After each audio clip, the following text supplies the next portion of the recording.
What is going on with that? Let's move this. Let me see what's going on with that. There's a light reflecting off of that. Let's move it over. Okay, it's a little better. Good evening, and welcome back to another weekend live edition of Maddie's Rap with author and storyteller Matt D. Talford. If you're new to the channel, welcome. And if you're a returning subscriber, of course, family, welcome back. Welcome back. It is truly a pleasure and an honor to be here with you guys tonight. You guys always, I'll tell you what, these last few live streams, you guys have been amazing on here. So I want to thank you guys for just being, you know. I mean, I think a lot of times we get so caught up in trying to live up to either some unrealistic expectations that we place upon ourselves or trying to live up to somebody else's expectations of who they think we should be, right? But you guys are just being who you are, and your being who you are makes it so easy for me to do what I do here. So thank you guys. Thank you guys so much. Now, tonight, I know a lot of you have seen the thumbnail. A lot of you read the title. You want to know what the heck is Matt about to drop on us with regards to, let me say this, y'all. The longer I'm on this realm in this body, the more I understand how things work. And I don't say things like untimely death or untimely demise or anything like that. Nothing is untimely. Everything is carefully crafted and planned by the universe. And guess what? You are a co-creator of your own existence. You co-created the existence that you're living right now before you got here. So I've learned to avoid saying things like, this person's untimely departure or something like that. It's never untimely.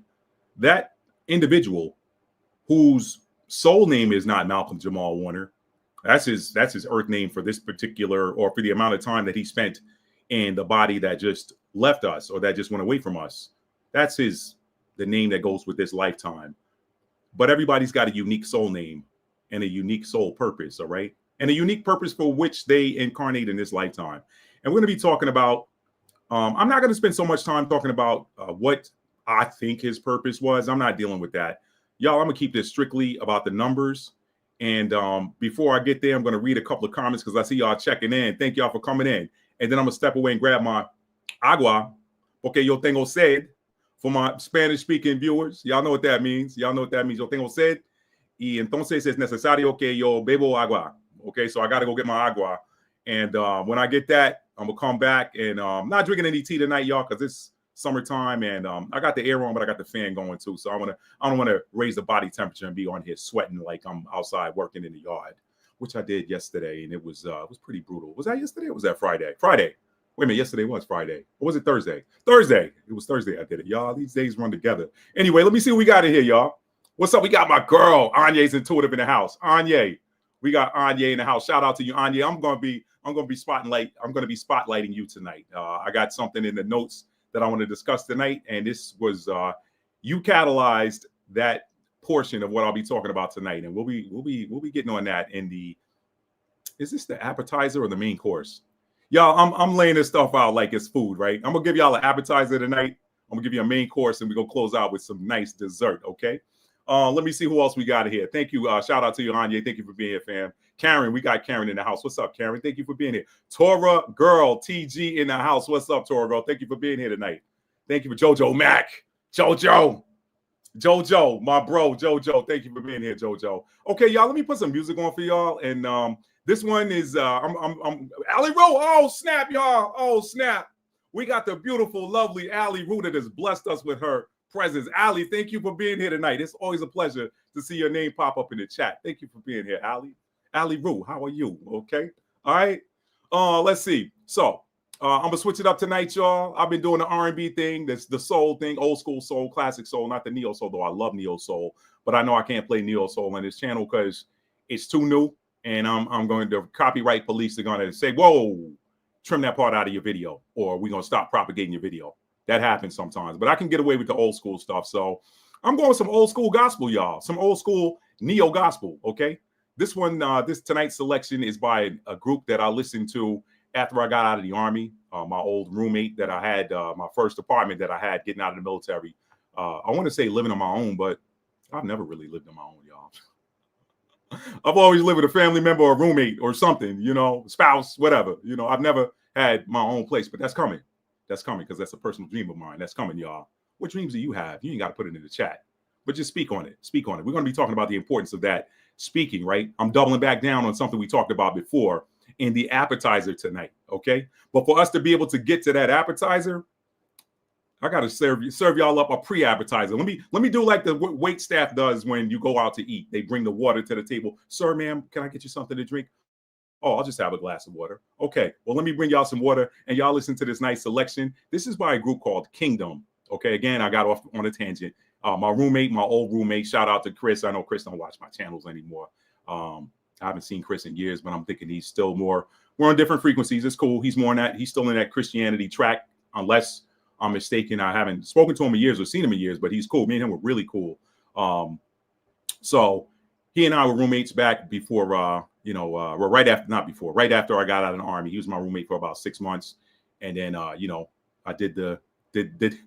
got me a new roommate, AKA boss lady after that. So things kind of progressed after that. But anyway, shout out to Chris. He put me onto this group called Kingdom. And the name of this title is Are You Serious? All right. I want y'all to pay attention to the lyrics in this song. It's not a long one. So I'm going to step away really quick. Just grab me some water. That's all I need. I got my towel here tonight, which I don't need now because I'm not sweating, right? Fresh haircut. You know, getting a haircut in the summertime keeps the scalp and everything else cool too. So got a fresh haircut, a little fresh, clean up my face a little bit. I don't want to be called Forrest Gump by my dad again. He might call me out of the blue, ask me to meet him somewhere, and then be calling me. He probably have a different name for me, Grizzly Adams or something. He gonna call me all in front of people. Y'all know parents, they don't have any filter. Kids and parents don't have any filter. Maybe there's a lesson for us in that, right? Because when we're in between that, we tend to put that filter on and make sure everybody's okay and be politically correct.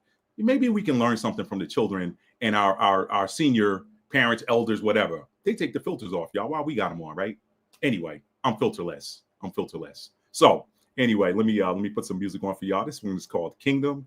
This one is called Series by the group called Kingdom. Y'all check this out. I'm gonna step away for just a moment. You're watching Maddie's Rap with author and storyteller Matt D. Talford. Be right back, family. Y'all stick around. Talk amongst yourselves.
you serious? Are you representing, telling someone else about this love? Now is the time.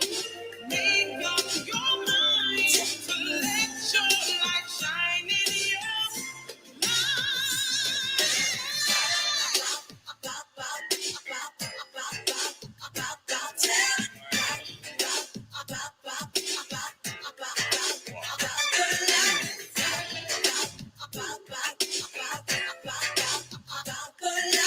there's so much to do in so little time. Tell us. Get it together. There's no time to fall asleep. 'Cause it's time our money. Take the gospel to the beat. Tell us. Baby crying because he has no food to eat. 'Cause his daddy's on the corner. Mommy's trying not to get beat.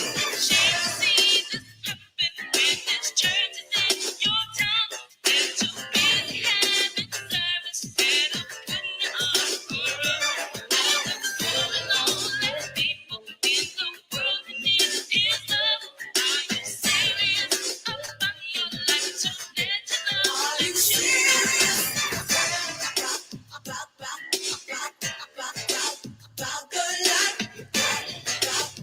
All right, y'all, let's take it on down. Let's take it on down.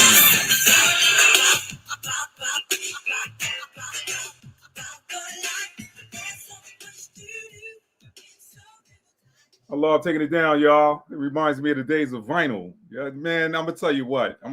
Did we didn't know, y'all. We didn't know. We let them sell us on this thing of CDs. And let me explain something to y'all, man. A CD just don't hit like vinyl. I don't know. I've listened to them both.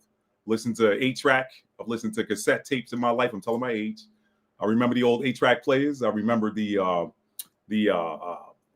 cassette tapes. I remember the vinyl, of course, and then the vinyl was replaced by CDs, and now everybody's going back to collecting vinyl. And I'm gonna tell you something, man. Vinyl just got a whole different sound to it. It's classic. It's crisp. I love it. So I don't have vinyl, but what I like to do is I like to take that volume down steadily, progressively. It just reminds you of listening to the old vinyl records. So I know I ain't the only one out there that remembers going to the record store and buying records, and the little 45s or the 12-inch LP, and man, don't scratch your mom, your dad, don't scratch my records. Y'all know how it was. Anyway, thank y'all for being here tonight. Thank you again for tuning into another episode of Maddie's Rap Live with your favorite author and storyteller, Matt D. Talbert. Speaking of author, let me give myself a plug here. Let me plug my new book. I know a lot of y'all that have been following me on social media have seen the post, and I appreciate you all interacting with them. I appreciate those of you who have reserved your pre-release copy, because I'm gonna tell you, August the 3rd, you will not be able to reserve a pre-release copy again anymore after August the 3rd. The orders are going to shut off. We go to production, and those who are on that count or in that roster who have paid for that pre-release edition, you'll be getting yours about 3 weeks before they're available to the general public. And I cannot wait to hear what y'all have to say about that powerful book, Twin Flames, understanding and solving the problem of the avoidant/dismissive divine masculine. Yeah, that's the subtitle. Believe it or not, that subtitle was longer than that. But my team was like, cut that down. That's too many words for that cover. Cut it down, Matt. You're an editor. We know you like that. We know that you're in love with what you wrote. But edit it, okay? Pretend it's not yours. And I was like, all right, that's good direction. Let me cut this thing down. But thank you to those of you who have responded to my social media posts and have been putting your orders in, and even just DMing me and get more information. I greatly appreciate you guys. This is going to be a life-changing narrative for those of you who are on that journey, or you know somebody that's been on that journey or whatever. And even if you're not, there's something in this for every type of soul group member, okay? We deal with kindred spirits, soulmates, karmic soulmates, and of course, twin flames. And y'all, let me tell you something. This was such a cathartic experience writing this book. I learned so much from it, just like I learned from y'all coming on in. So y'all check that out. You can go to www.talfordarts.com. You can click on the blog there and read about it, or you can go directly to my collection of books and read what is going on in that book, and then decide if you want to reserve a pre-release copy. You have until August the 3rd to reserve a pre-release copy of my new book, Twin Flames, Understanding and Solving the Problem and Understanding the Avoidant, Dismissive, Divine Masculine. All right, enough on that. Let me read what I wrote in the description box. Let's read some description box copy. Y'all know how we play when we come over here. All right, and then I'll be serving you guys a full course meal tonight. Okay, we're gonna start off with an appetizer. We're gonna start off with a main. We're gonna start off with an appetizer. We're gonna enjoy a main course, and then we're gonna enjoy some nice dessert. Y'all know I'm a foodie, so it's been fun to put these things in food terms. Anyway, let's go ahead and read what we got going on, y'all. Was Malcolm Jamal Warner's passing really an accident? The numbers might suggest something else. Y'all know. I'm gonna talk about that in a minute. Okay. Now, though timelines regarding the story of the tragic passing of Malcolm Jamal Warner have been changing like the weather since the incident first occurred, what has not and does not change is the numbers. In tonight's live stream edition of Maddie's Rap, we will take a look at what the numbers suggest. Plus, I'm going to answer that community question. That came from my homegirl, Anya. Thank you, Anya. Who or what are the oft-mentioned 144,000 referenced in the book of Revelation?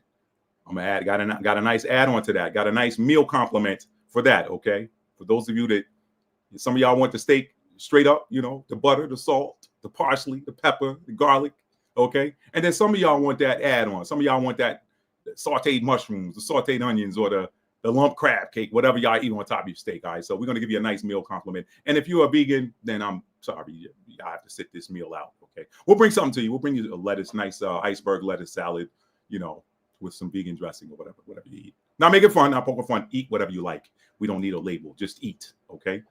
Anyway, so we're going to answer that community question. Who and what are the oft-mentioned 144,000 referenced in the book of Revelation? And then we're going to talk about the fallacy of salvation as presented in the Christian sense, okay? All right, we're going to be talking about those things tonight on Maddie's Rap, plus a little bit more. So thank y'all for tuning in. I know this is a Saturday night. Y'all could be anywhere doing anything, but y'all hanging out with the brother. Y'all hanging out with the kid. And I love that. I love y'all for that. Let's see who else we got, y'all. Oh, man. We done messed around and got Hot Shot in here, too. Thank you for saying that, Hot Shot, because I forgot. I got so excited to see y'all. I got so excited. I haven't cleaned up for y'all. I wish y'all had seen me before I cut my hair today. I'm telling you, it only takes... This is an aside, and it's very vain, but it doesn't matter. I mean, we family here. I want y'all to know a little bit more about me. I don't want to be complete hermit mode all the time. I like for y'all to know a little bit about me. Let me tell you something. It takes about 3.5, maybe 4 days tops between a haircut and a shave for me to look like almost look homeless. Okay. And that's not poking fun at anybody who is homeless. I'm just saying I wanted to put it in a frame of reference that y'all might be able to understand. So I got excited. I got cleaned up for y'all tonight, put a clean shirt on. I said, I'm getting ready to talk to my family tonight. So let's get it on and crack a lacking. So let's read some comments. Ali Roo said, what did I miss? How do I pre-order? Ali, go to my website, talfordarts.com, click the collection books, and then you'll see the book in there. You'll see it in there. Okay. Thank you, Tora Girl. Thank you so much. Let's see. Oh, Tora Girl, you are awesome. Thank you so much. Thank you so much. Empress Reguba G7. I haven't seen you up in here in a minute. Welcome back, family. Thank you. Thank you for being here. Thank you. Karen said, I remember my dad used to play reel to reel. I think I'm aging myself, but that's okay. That's all right. That's all right. Who else we got in here? Oh, we got Nature Sounds for relaxation. What's up? Thank you for being here. Thank you all for popping in tonight, y'all. I really appreciate y'all being here. Okay, so I did my shouts out to everybody I see in the chat. Okay, if I missed you, please charge it to my head and not my heart. And again, y'all, please tap that like button for me on the way in. If you have not, what that does is that triggers that trips off that triggers the tripwire. It triggers the alarm and lets people know, hey, Matt D. Talford is live. Okay, and y'all want to hear this perspective on what we're talking about. So I'm going to jump right in. Let me bring up my program flow here, and let's get started, y'all, so we can get finished. You can't get finished till you get started, right?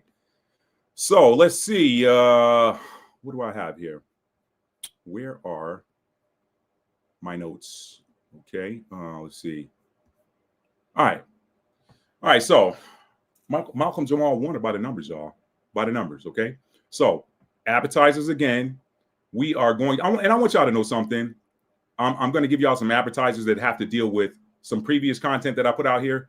But y'all need to understand something. I've said this since I started this channel, really. All of my content stacks on top of each other like Lego blocks. It really does. Like if you can go back and kind of retrace steps on my channel, and you can see how something I dropped in a video builds on another point. And y'all, I got to tell you, I don't plan that. I never plan that. That's just how it comes out. I don't consciously plan that. So I told y'all a lot of times with the work that I put out on this channel, there is a higher power. There is the higher power that is driving my work. I tell people all the time, I've been a member of writers groups for years. I don't really participate in them anymore. So it's probably better to say I had been a member of different writers groups. And a lot of the people in the groups would say things like, hey, it was a lot of coaching, you know, a lot of peer-to-peer coaching. Hey, make sure you're writing for 4 hours a day. Doesn't matter what you write, just write something for 4 hours, you know, write for 6 hours or whatever. This is your full-time job. Write. You don't have to love everything you write, just write. I've never been built like that, y'all.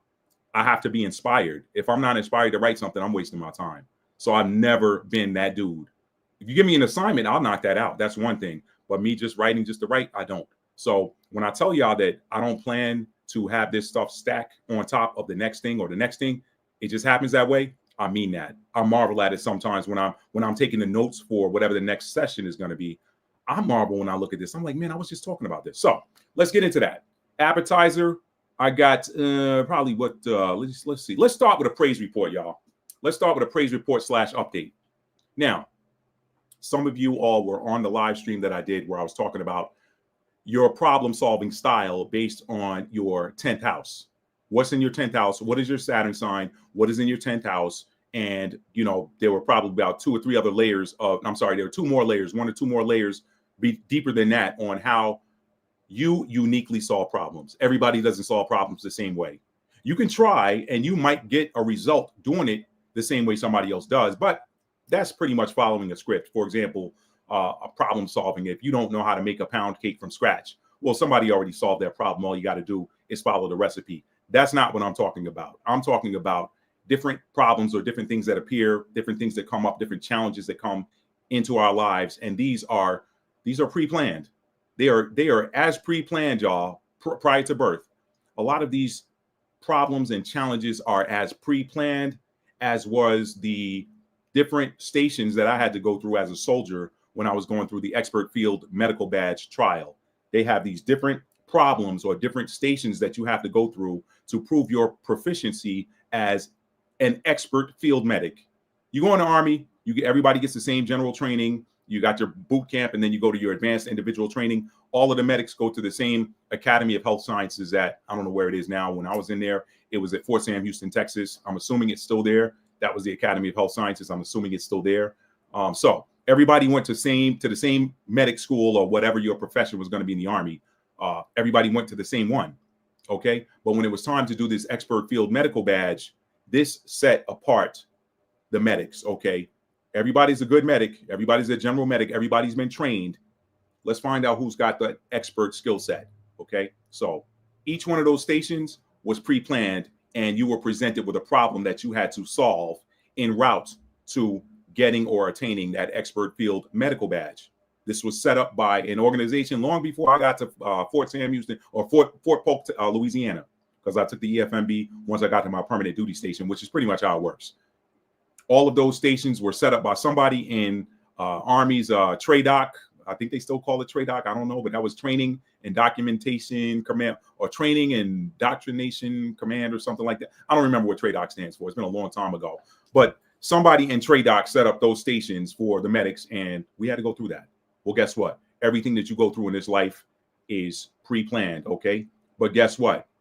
How you solve that problem is going to be unique to you based on your problem-solving style that is in your natal chart. I told y'all, your natal chart is your specific instruction manual for you, okay? Everybody didn't come here to do the same thing, regardless of what Christian or Muslim or Judeo doctrine teaches. Everybody did not come here to do the same thing.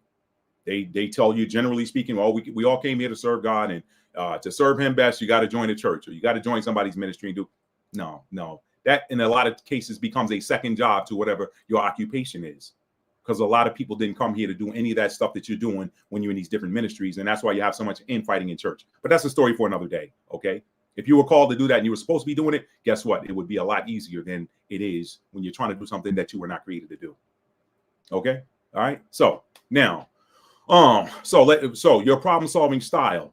Let me give y'all that update. Again, a lot of y'all saw that video where I went through the signs and the houses. In that video, what did I talk about? Some of y'all might remember. I talked about the problem that I had with a yellow jacket, an in-ground yellow jacket nest on the side of my house. Okay. And it's not, if it were off in a distance where I didn't have to be near it, I'd have just left it there. But it was right there in my pathway, and I don't like being harassed by anything. Okay. So this yellow jacket hive was a nuisance for me. And I told y'all some of the trouble that I was having with it, the trial and error I was going with it. But when I was putting together the content to present to you guys your unique problem solving style based on your natal chart, I went back and I applied that teaching to myself. I shared with y'all there that I'm a 10th house Cancer, but I also have Leo hidden inside the 10th house. And we'll talk about that a little bit more later. It's not on the 10th house cusp, but it's in the 10th house. So I pretty much have two energies present there. So what did that mean to Matt? That means, okay, Matt, you're a 10th house Cancer, your problem solving style, aside from your Saturn sign, which is Gemini, meaning you have to learn if you need to solve a problem. Okay, I heard my dog outside the door. As long as he don't start scratching the door, if he scratches the door, he's telling me he needs to go out. But I let him out some time ago, so he should be fine. Anyway, so y'all know I listen for stuff that sounds out of place all the time. Anyway, my unique problem-solving style again. The high level, the planet is the high level. That's the general energy. That's Gemini for me. What does Gemini mean? Gemini means you have to learn. You have to become a student. You have to communicate. Okay, you have to gather information. That's that Gemini energy. So I did that, generally speaking. Once you want to go a level deeper and get more specific, you go down to that 10th house. Why the 10th house, the 10th house? I'm not going to reteach that. Y'all can go and watch that video. I have to catch myself, right? I got to bridle myself because I'll go back into that again. Anyway, the 10th house is that next layer deep. So it wasn't enough for me. The problem wasn't solved at that planetary Saturn level. So I had to go deeper. The 10th house. The 10th house is ruled by Saturn. What's my 10th house sign? Cancer, but I also have Leo there. What did that mean to Matt? Use your intuition. And then trust the messages that are coming to your heart. Trust your heart. Guess what I got in that 10th house as well? Leo. Leo rules over that solar plexus chakra, your gut, your confidence, okay? And Cancer rules over that heart chakra, your emotions, your intuition, that empathy. So what feels right, Matt? Check in with your heart. What does your heart tell you? What's the best way for you to solve this problem? Okay, now trust the messages that came to your heart using that solar plexus. Have confidence in it, but also be creative, okay? Hang on one second, y'all. This dog is, hang on.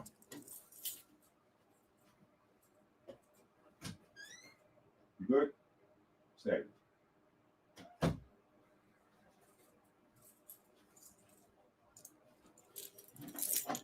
All right, y'all. Me and that guy, we got telepathic. We telepathy is crazy. Some of y'all know about that, all right? But anyway, so back to my point. Not only Leo again rules over, it's ruled by the sun. Leo is all about creativity and things that are passionate. So Matt, be creative in your approach to solving this problem. Well, here's the update. I know I took y'all all the way around the block to get you to the house next door. The problem is solved. The problem is solved. Okay. I went out there. I continued working on it. I spoke what I wanted to happen. Right. I told y'all the importance of using your voice at this time. That's another appetizer I'm going to bring to the table for y'all. I spoke exactly what I wanted to happen. I said, I want this problem resolved by me. I do not want to have to pay an exterminator to do something that I know in my heart, that Cancer energy, that I can solve this problem myself. 10th house problem solving. It's not just about achievement. Part of achievement, when you solve a problem, you have achieved something. So people talk about the 10th house being the house of achievement and career achievement, but it doesn't talk about the problem solving aspect of that 10th house. 10th house is ruled by Capricorn. Capricorn is the problem solver of the zodiac, the number one problem solver. Yeah, there are other Virgo with their analytics and their ability to analyze something, and then the daily tasks, daily routines, energy of Virgo. Virgos are problem solvers too, but Capricorn is that high level strategic problem solver, right? That's that midheaven, sits at the top of the chart. Okay, so that problem solved, y'all. The very last time I went out there, I was able to clear away a little bit more of that foliage and get a better picture of where the entrance for that hole was that I had previously, some of y'all saw the story, the one that I had previously covered up with the sandbag. Okay. I told y'all I should have jumped on top of it a day after that because there was no activity. I gave them enough time to dig another hole, another entrance and exit hole. But I knew that that secondary hole was not going to be as big as the primary hole because I had seen what a primary hole looked like in the yellow jacket hive that I took out last year. So I knew it wasn't going to be bigger when I saw them coming out of there, and I saw the activity was lower. It was lighter. It was like a regional airport versus an international airport. That first hole was an international airport. I covered that with a bag of sand. Okay. That secondary hole was like a regional airport. Didn't have as much traffic, but there were still yellow jackets going in and out. What did I do? I saw it. I used a two-pronged approach. I said, okay, I'm gonna hit them with this foam, which I know doesn't work. All of the people that do these DIY videos on YouTube, they tell you that wasp and hornet and ground nesting bees and ground nesting yellow jacket sprays like on contact, but it doesn't destroy the hive. So I already knew that going in, but I said, let me just kind of spray it over here and hit some of them, knock them down a little bit. And then I'll go back out there at nighttime and finish them off. What I did at dusk was I took my cell phone and I went and reached over that general area where that hole was, where I saw them coming out earlier with my video camera going. And I said, that's where they are. Boom. Came back out there after dark with my flashlight and with my 7 dust. 7 dust to get rid of them, y'all. You just got to know where that hole is. And I saturated the area using the spiral. I went out wide. I started with a wide pattern and I came in. I kept coming in. I kept coming in. And I'm like, okay, there's no way I missed that hole because I've covered the entire area that where they were coming out. Before I used a direct approach and missed. This time I did a pattern. I created a spiral from the outside, worked my way in. Boom. No more yellow jackets. Okay. So I say that to tell y'all, man, and shout out to those of you. I don't necessarily like to call people out or single them out. If y'all, those of y'all who hit me up and DM me and talk to me, emails and stuff like that, if you ever want me to shout you out for some communication that we have offline on the air, I'm happy to do that. But I tend to move the way I move. Like I don't necessarily need no, if there's something I achieved, like a tennis tournament or something like that, and there's an award ceremony, of course, give me my recognition. I'm the champ or whatever. But the other stuff that I do, I don't need any attention for that. If I do something for anybody, I don't need attention. That's just how I move. So I tend to treat you guys like that too. But any of you guys that wants that recognition for something that you do, I'm happy to do that for you. Just let me know. Okay. So I say that to say, shout out to those of you who after video breakdowns like that, you guys either DM me or you email me and say, Matt, thank you so much. You know who you are too. Some of you are on this live right now. You know who you are. So shout out to you from my heart to yours. Okay. Thank y'all so much because when you hit me up and tell me, Matt, what you broke down hit the nail on the head for me. Oh my gosh, this is the result I got. It just makes me that much more happy and confident in the work that I've been called to do by the Most High here, that I've been called to do. I'm doing what's in my North Node, by the way, y'all. I'm deep up in my North Node. I'm deep up in it. I'm wasted deep in my North Node, y'all. I'm swimming in my North Node. I'm in it. This is what I came here to do, and I'm doing it. And when y'all let me know that y'all are getting results by what I'm putting out, it really helps me. It says, okay, I'm doing something good in the world. So I appreciate y'all. And you know what? While I'm on that note, shout out to those of you who do not, I never come on here and ask for anything other than you guys to hit the like button and subscribe. Shout out to those of you who have bought me cups of coffee and you do it. Listen, y'all don't know how much that means to me because I don't ask for it. So anytime I see it, I'm surprised. So it's just you guys' way of letting me know that you guys value what I'm doing here. So those of you that have bought me cups of coffee, I thank y'all so much. I'll always send you a thank you via the tool, and hopefully you guys are getting those emails or whatever from the system. But I want to thank y'all. I want to thank y'all so much because it means the world to me, and it just means something that somebody actually appreciates what I do. All right, I got to do it anyway, but it's always nicer when someone shows their appreciation. So thank y'all so much. Thank you guys. Now, moving on, the next appetizer, the importance of using your voice. Sorry, the screen just, I got my instant thing. Y'all, those of you who have MacBooks, you can set your light profile on there to after a certain hour or a certain time of day or whatever, it'll switch from the white background to the black background. So it kind of threw me for a little bit there. But anyway, next up, the next appetizer, the importance of speaking and using your voice right now. Okay, the importance of speaking and using your voice right now. That was another video I did prior to the one about how to solve problems using your natal chart. Okay, the importance of using your voice. I talked about this sidereal Jupiter in Gemini transit and how that's activating your third house. Why? Gemini rules over the third house. So I talked about why it's so important. Why is it so important? Because you are being blessed and gifted with the energy of Jupiter, which is the energy of abundance and the energy of gifts and the energy of expansion, among other things. This is an auspicious time to use your voice. Why? Because I know for y'all astrology purists out there that want to say that the voice lives in the second house, I'm not talking about the voice quality. I'm talking about what you do with it. Your voice quality is in the second house. Your voice characteristics are in the second house. But what you do with that voice is in the third house. So that's what I'm talking about. Okay? That third house rules over your communication.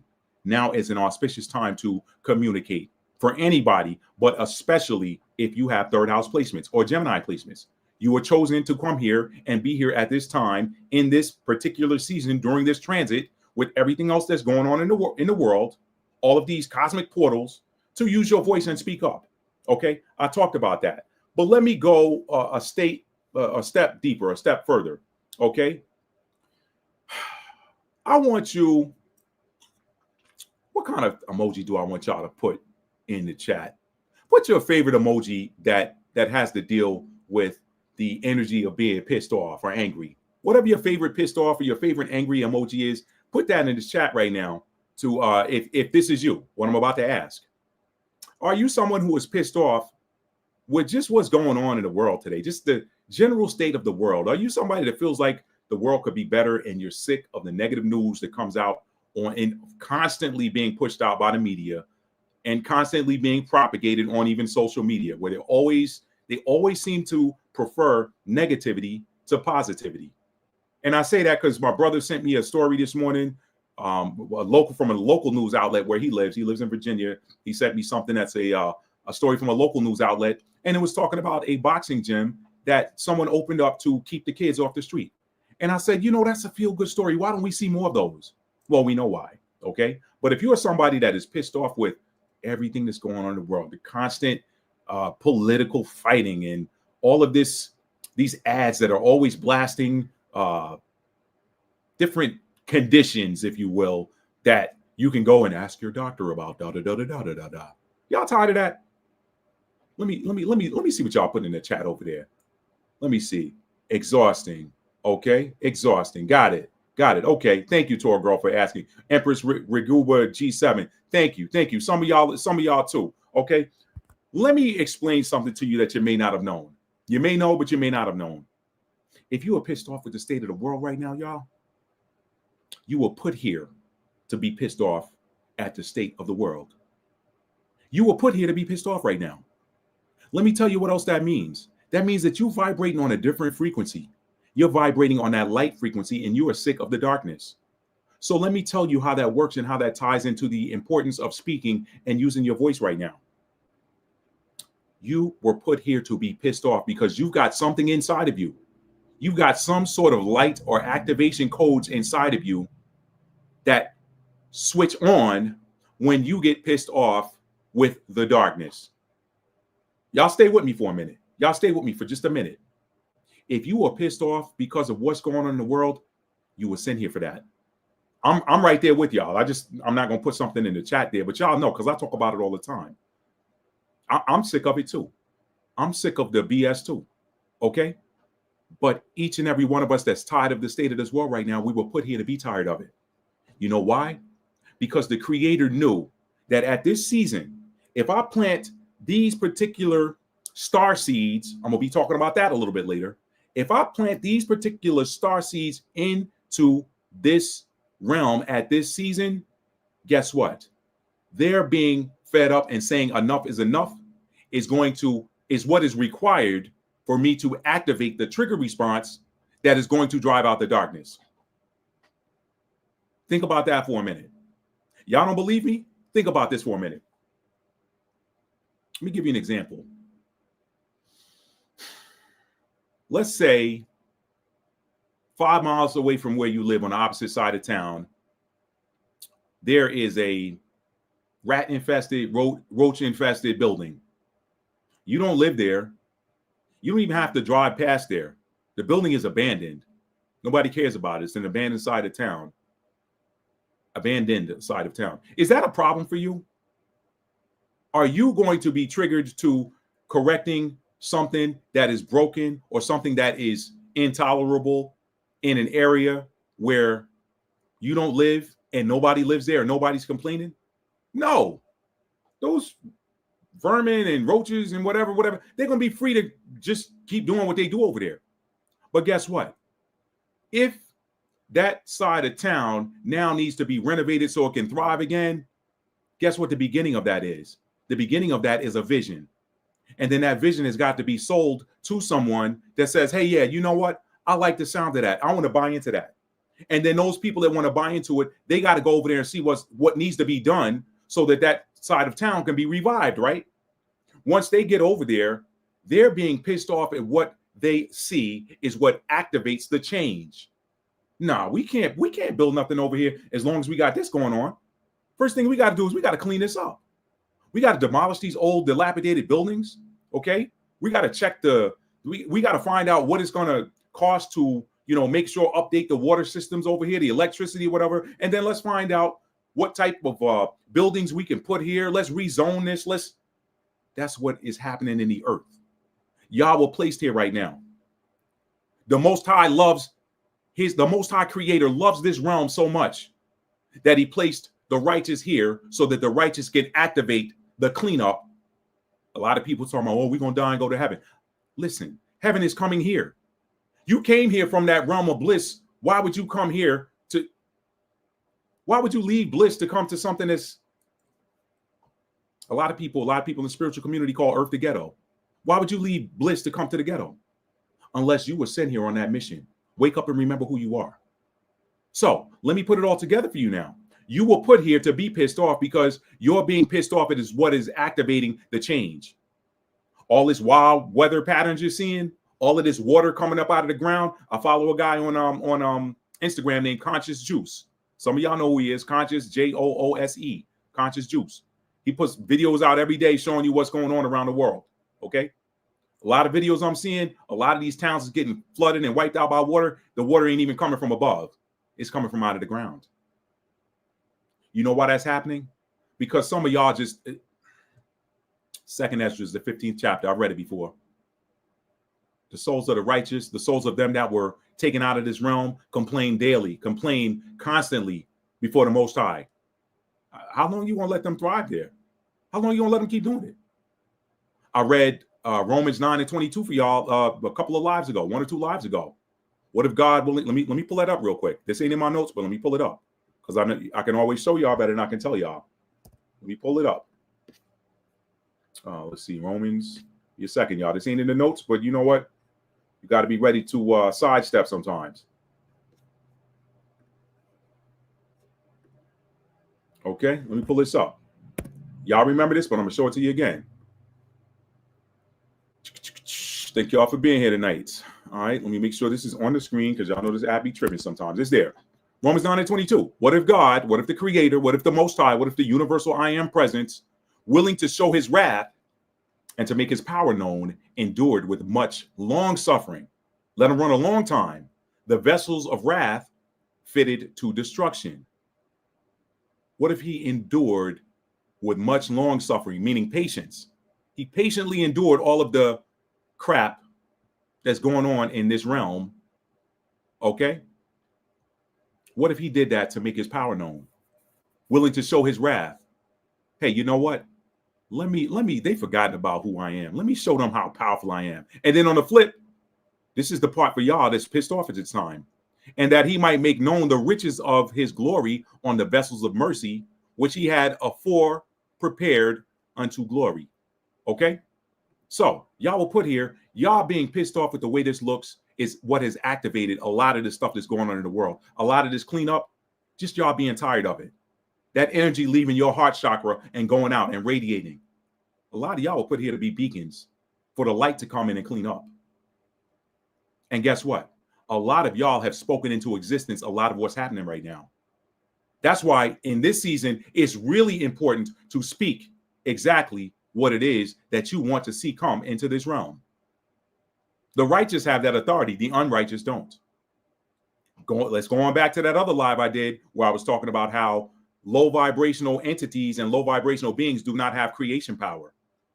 Their only power to create is to lower the vibrational frequency of a creator, so that if they get enough low vibrational if they get enough creators, people who are sent here to create using their voice and using their intent and using their heart, people that were sent here as creators, as ambassadors for the great creator, as those who were given a portion of those same creation juices in accordance with Genesis, the first chapter. Let us make man in our own image and our own likeness. The image is the look, the likeness is the functionality. If he could create by speaking, let there be light, some of y'all got that same authority. Okay, so you should be using your voice right now to speak exactly the light that you want to see come into this earth. If you see something that's not right, you ain't got to get on no major platform. You can if you want to, you can if you're called to, but you can just go outside and speak it. You can sit in your house and speak it. You can say, Father, divine mother, however you choose to address the divine. I'm sick and tired of what's going on here. When are you going to do something about it? This is bothering me. This is vexing me. You sent me here. This thing is vexing me. That thing is vexing me. This isn't right. This is not supposed to be like this. You said, blessed are the meek, for they shall inherit the earth. There's still a whole bunch of non-meek around here. What's going on? When you going to get them up out of here? Some of y'all got the authority to do that. Some of y'all have said these things. This is why these things are happening. And you don't need to be on a platform. Okay? But it's not just that. I know I talked about the wrath side of it, but there is a blessing activation side of it too. With this Jupiter in Gemini sidereal transit, and especially those of you who have third house placements, you can speak these things. Okay, so let me move on. This is why, though. This is why you're pissed off and you're here right now. You're here to be pissed off because you were placed here to activate and magnetize that energy that is required to flip the earth and turn it over. Those of you who have planted gardens before, you know that when a season ends, before you can plant that next garden, you got to turn that soil over. You got to turn that soil over. And if you want that garden to prosper, you can't put the same type of seeds in the same spot. You got to turn it over. You got to rotate it. They call it crop rotation for a reason. Certain things require certain minerals out of the earth. Other things require other minerals. If you keep putting the same thing there, the earth does not have an opportunity to replenish the minerals used by that last type of crop. So you turn the earth over. You put some fertilizer in it. You replenish the minerals. Okay? You have that Sabbath year. You plant 6 years, you leave a year off. Don't plant anything. That's how that works.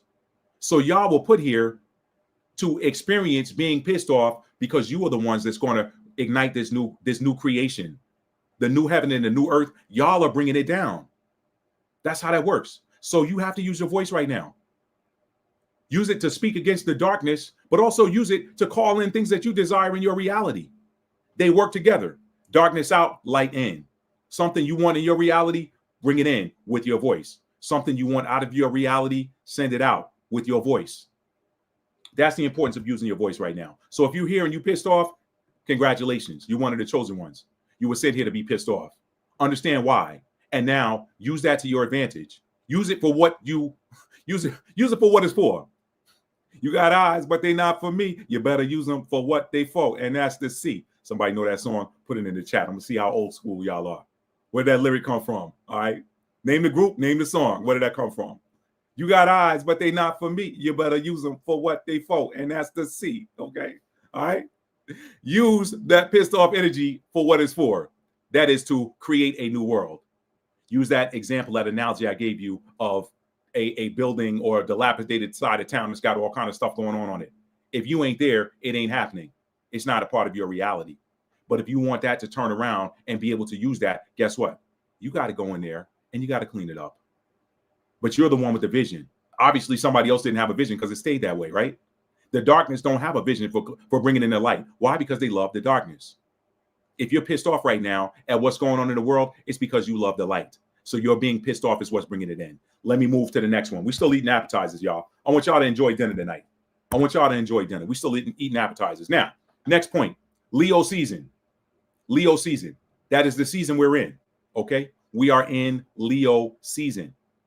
Leo season, we just had a new moon in Leo. The moon is in Leo right now. I check my moon tracker app daily, especially when the mood changes. I need to check it to see if it's my energy or if I'm picking up somebody else's energy. I do that all the time, especially my Cancer moons out there. Y'all already know. Y'all know exactly what I'm talking about. Sometimes your mood shifts and you're like, why do I feel like this? Learn how to check in with yourself and see if it's your energy or somebody else's. Sometimes you're feeling that because you're supposed to pray for somebody else that you're connected to. So sometimes when you're having a great day and all of a sudden your energy shifts and goes down, check in with yourself. Is this my energy? If it's my energy, what do I need to do to resolve it? If this is somebody else's energy, show me who it is so I can pray for them. If they're righteous. If they're unrighteous, send back their intent. Send their intent right back to them. That's how that works. Okay. So we just had this new moon in Leo. The new moon isn't what kicks off the new solar cycle, but we're in this solar cycle of Leo right now. Leo season. Why is that important? Let me say this first, y'all. We put a lot of emphasis on the moon cycles here. Y'all see me. I do moon videos twice a month. One is a full moon gratitude video. The other one is a new moon manifestation video. I do those twice a month. I've been doing them for a half a year, maybe a little better. Okay. I'm going to continue them through 2025, and that'll be the end. That'll be the end of it. You won't need me to go over the same content again because you're going to be doing the same thing based on what house you have that sign in. However, too many astrologers put so much emphasis on the moon cycle. They'll put emphasis on, hey, here's where the planet Venus is right now. This is how it's going to affect your relationships. Hey, here's where the planet Mars is. This is what it's going to do for the conflict energy in the earth. Hey, Mercury's in retrograde. Look for old conversations to come back around. Blah, blah, blah, blah. But we don't put enough emphasis on the sun. Okay. And I've said it myself. I've said it as an astrologist to myself. There are other ones that say, hey, you know what? You're more than your sun sign. You got a moon sign. You got a rising sign. You got a Mercury, Venus, Mars, Jupiter, Saturn, Uranus, Neptune, and Pluto. Okay. Those outer planets are not so much personal placements, more or less their assignments, what you came here to do. But those inner planets, your sun, your moon, your ascendant, which is not a planet, it's a placement. But then your Mercury, your Venus, and your Mars, those are personal. And your Jupiter, that's personal too, because those are gifts. I don't talk about the North Node. The North Node is a personal placement too. That's another sign. That North Node. I know people that have none of the signs, none of the other planets in a sign that they have their North Node in, and they very much have the energy of that North Node as well. It's a part of who they are. It has to be because they came here to do something with that particular energy. So why am I saying this? We got to put some respect back on the sun, y'all. The sun is the most powerful cosmic body in our universe. And I don't think of the universe in terms of a never-ending going thing out. No. There's a firmament. Inside the firmament sits this. The firmament covers the clock. Okay. It separates the waters above from the waters below. But the clock hands are inside of the firmament. Y'all throw rocks at the screen if you want. I don't care. No, ain't nobody ever touched down on the moon. They touch down on let me get off of that. Let me get off of that because that's not somebody to take that and try to go sideways and know what they taught us in school. That was me once upon a time. So no judgment here. No judgment here. Anyway, we got to put some more respect back on the sun. Let me tell you the importance of that and how that's going to apply to you right now. And then when I'm getting to the main event, we get in the main course. They okay. I hear the chef say 2 more minutes on the steak. Okay. All right. For y'all that's been in them high-end chop houses, y'all know how them steaks come out. Man, anyway, haven't had one in a long time. I'm more into anyway, let me stop talking about food, y'all. Anyway, okay. Leo season. We put a lot of emphasis on the moon cycles, but don't give enough credit to the sun and solar seasons. So we're gonna change that right now, y'all. It's Leo season. Y'all heard me talk about this in my new moon and Leo video. What are you gonna do with that? What is Leo season about? It's about creating. Okay. So what we're gonna do is we're gonna think about what can we create that is going to bring joy and sunshine into our lives. We manifest that with the new moon in Leo, but guess what? While you're in that the sun is about activity. While we're in Leo season, you should be actively doing these things as well. That new moon is a whole, that moon cycle, that's something completely different. That rules over the heart chakra. That rules over our intentions. A lot of your intentions come from your heart. People think the intentions come from the mind, but they really come from the heart. Okay? They come from the heart. Okay? The mind can help you to figure out what it is that you want or that you desire, that what your intentions are going to be. Why? Because you're taking in information and processing it with your mind. But that heart is what powers everything. That heart and that solar plexus are what give power. That's your core. Your masculine core, the solar plexus. Your feminine core, the heart. Everybody's got it. Okay, regardless of what your gender is. Okay. Now, yes, we manifest with the moon, but with the sun, because the sun rules over activity. Get active in those things. Get active in your passions. What makes you feel alive? You should be doing that all season long during Leo season. You should your intent and your focus with regards to your activity should be in alignment with the season. When it's planting season, you plant. You don't pluck up. What does the scripture say in Ecclesiastes chapter 3? There's a time to plant and there's a time to pluck up that which was planted. Okay? So while you're in these different solar seasons, get involved in the activity that goes with that particular sign. That's how you get in cosmic alignment and maximize your time here in these bodies. Maximize it. Okay? And of course, if you bear that sun sign, then that supercharges it for you when you're active in that, because nobody else can match you with that unless they have that same sign. So you don't have to be a Leo to get active right now in the things that are your passions. The only thing that's ever going to stand in the way of you bringing your passions and your creativity to life, you activating things. Leo rules over activation. The sun activates, right? The sun activates. The sun changes things. The sun changes the molecular state of things. It does. So the only thing that will ever get in the way of those activities is you. Don't let anybody outside of you tell you how you should be moving in accordance with your passions. What makes you feel alive? What makes you feel childlike? We manifested that with the Leo new moon based on the house that you have Leo in. But generally speaking, it's Leo season. Do what you find fun right now. You never know what you're going to create. Leo season is all about creativity. We got that powerful 8-8 portal coming up. That's the height. That's the height of that Leo energy. Why? What happens there? We know. The Orion, the constellation Orion, is in perfect alignment with the pyramids at Giza. Perfect alignment. Is that random? Was that accidental? Could man have done that? Or did the creator do it? Okay. That's why a lot of people do 8-8 rituals and 8-8 creation things or whatever. They want to create something new. They want to bring some new joy into their life. They look for things to happen during that 8-8 portal. But I'm telling you, Leo energy is all about activity. It's about sparking. It's about your passions. Y'all get in that right now. Don't chase your passion. Be your passion. Don't chase a passion. Do a passion. Activity. Leo rules over activity. So get active in your passions. Get active in your creations. Look up Leo energy. See what it's about. Look up fifth house energy. See what that's about. Okay? Your sun sign, you got a sun sign. Leo rules over the sun, right? Now, it doesn't necessarily, your sun sign is going to be different. For example, mine is Capricorn. But guess what? During Leo season, because Leo is ruled by the sun. Well, guess what? Because I'm a Capricorn sun and we're in Leo season, I got two things I could be doing. I could look at my fifth house too. More on that in a second. But because I'm a Capricorn sun and this is Leo season, what Capricornian things can I do during this season that Leo rules over? What Capricornian things can I be doing? Okay? That's important right now, y'all. That is important. What are your passions? What makes you feel alive? What makes you feel young? Do that right now. Do it all Leo season long. When it switches to Virgo season is about our daily tasks. It's about your health. It's about getting organized. Do those things during Virgo season. I'm telling y'all, man, how to make this experience rich. They didn't teach us enough in grade school. They didn't teach us enough in college. These are the things that we can do naturally. All we need to know is how to do them. I'm telling you how to do them. Okay? So that's what I got for this Leo season. Now, your fifth house, guess what? I often tell people your fifth house sign is a backup sun sign. Why? Because the fifth house is ruled by the sun. The fifth house is ruled by Leo, which is ruled by the sun. So look at your fifth house sign. I'm a fifth house Pisces. Okay?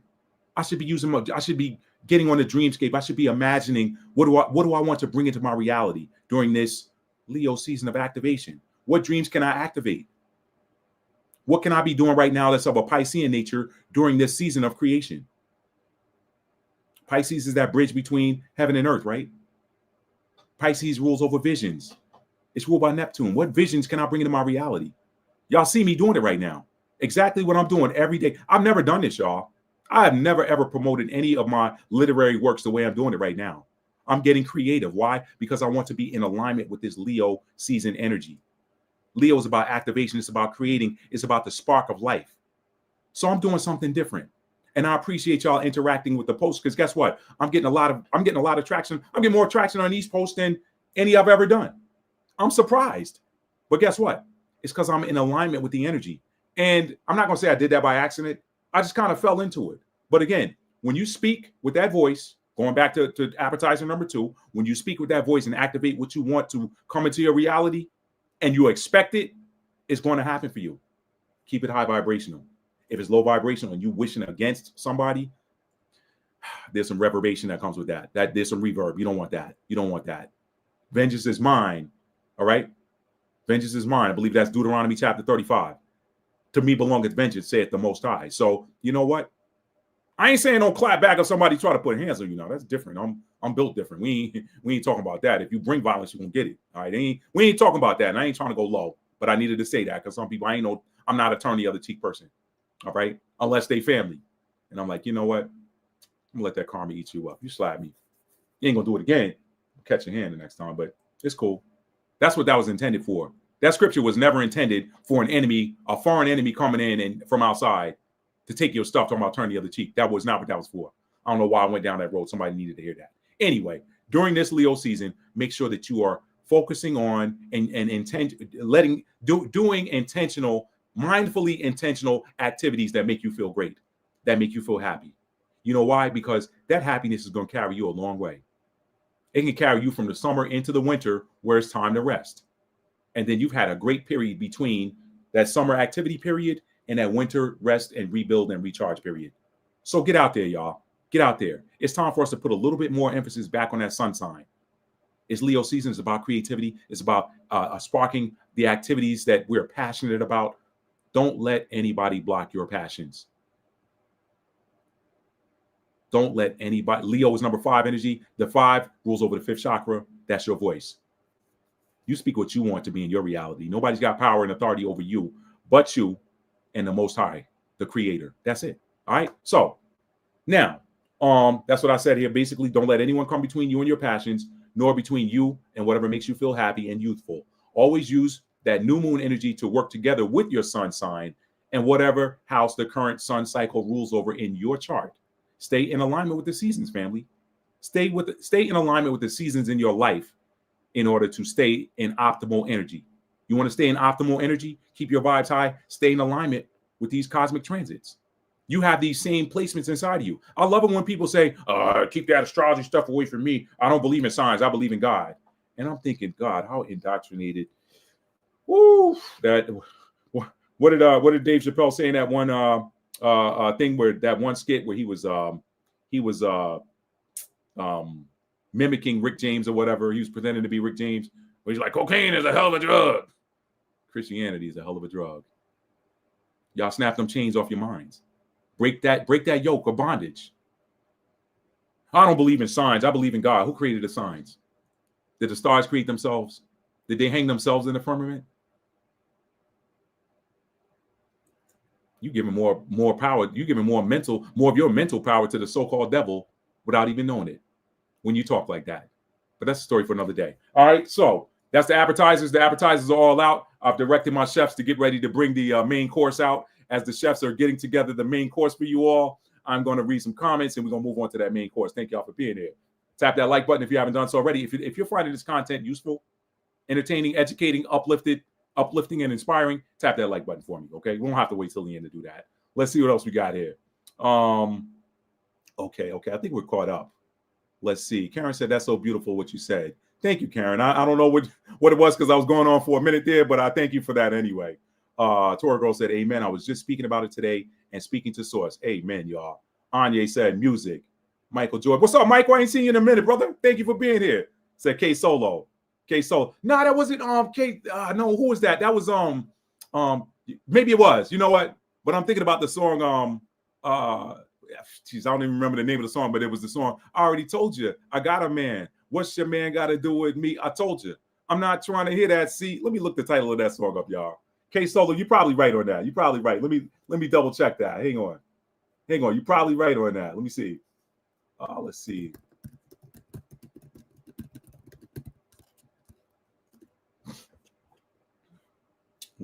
Let's see. Let's see. What is yeah, positive K. Positive K.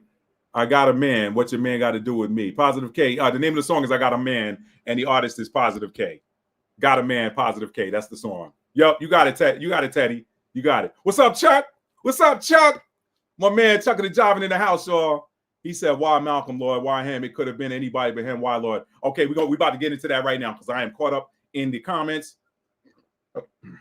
Pardon me, y'all. So let's do that right now. That's a great question. We're going to talk about that right now. We are now into the main course, y'all. Let me serve this steak up. Now, let me tell y'all this. I was going to show some video. Y'all know sometimes I'll pop in a TikTok video or something, or, borrow another content creators' content to show to get you guys up to speed on what's going on. I decided it was a very intentional decision. I did not want to bring any videos in. Y'all can look up some of the stuff with Malcolm, like his last message, and hear some of the narrative. But let me begin by saying this. And I want y'all to help me out in the chat with this because I don't feel like I'm the only one. Y'all can type yes, thumbs up, whatever. Did anybody else, when that story first broke, remember the reports being that he went out early in the morning to go down to the beach for a swim? Did anybody else hear that? I'm gonna wait for y'all to answer because that was what I remembered from the initial reports. When that story first broke about him tragically passing away by drowning, the first thing that jumped out in my mind, or no, sorry, not the first thing that jumped out. I'm getting ahead of myself. The way I remember that story first breaking is that he went out early morning for a swim. Did anybody else hear that? Y'all put that in the chat. While I'm waiting to hear from y'all, I thought that the first thing that popped into my mind was, wow, Whitney Houston, water. Malcolm Jamal Warner, water. What is this thing with water with these celebrities? What's this thing with this water where they pass away? Now I heard something from some different people in the spiritual community that have different channels or whatever years ago saying y'all fill in the blank with y'all fill in the double air quotes, y'all filling that in with they, who they are. Okay, thank you, Empress. I didn't think it was just me. Let me finish that point. I'm gonna come to that. They always seem to do stuff to people around water. Okay, water and the moon. The moon is the moon rules over a water element. Okay, moon, that's water energy. Water energy is feminine energy. Somebody playing around, all right? But I'm gonna come back. I mean, I just wanted to touch on that because I remember a lot of people saying, why does it always seem that when somebody goes out, they accidentally go out in some type of water, be it a bathtub or a body of water? Okay, so anyway, yes, Empress Reguba, I heard the same thing, and now they're saying he went out for a swim with his daughter around 12 something in the afternoon. So they changed the time. The report. This is why I always tell y'all, man, and y'all might want to start doing this. Y'all might want to start screenshotting some of these early reports from these different websites, or if it pops up on your phone or something. Some of y'all might, when you first hear a story break, screenshot it. Remember, I told y'all, and I'm going back to the appetizer for a minute because I got a little bit of meat left on one of these little appetizers. I got another little piece of seared ahi tuna here I didn't finish. No, don't take that off my plate, chef. I'm going to finish that. Let me come back. I told y'all, man, the more you use your voice right now, the more you might activate somebody else. The more you help people to see things. You got to use that voice in this season. Don't be afraid to speak.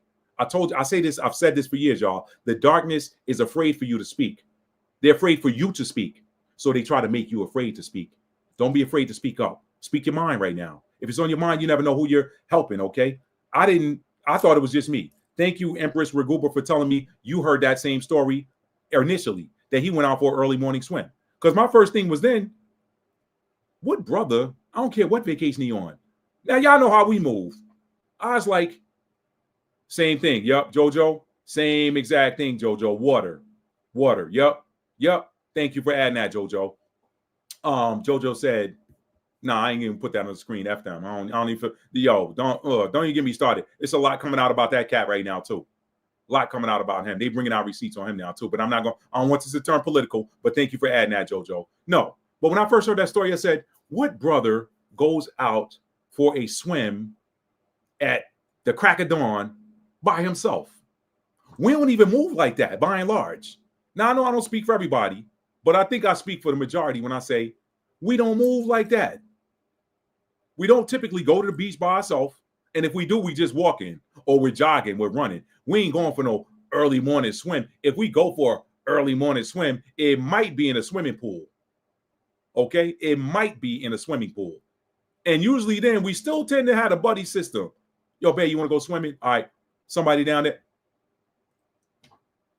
So now the next question, she said, I remember wondering why would he take his young daughter out for a swim early in high current waters just based upon a narrative. Thank you. Okay, I'm not the only one. Thank you. Because I was like, this story ain't adding up already. But the second thing is, y'all, and I'm going to say this. This is the importance of keeping your vibrations high right now, because it's going to keep them spiritual gifts in tune and on 10. It's going to keep them that spiritual radar, it's going to keep it sharp.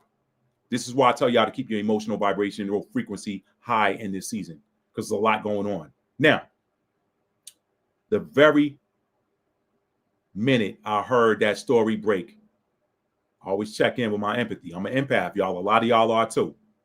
And something didn't feel right about it. I said, this is off. I don't know what it is, but something is off about this.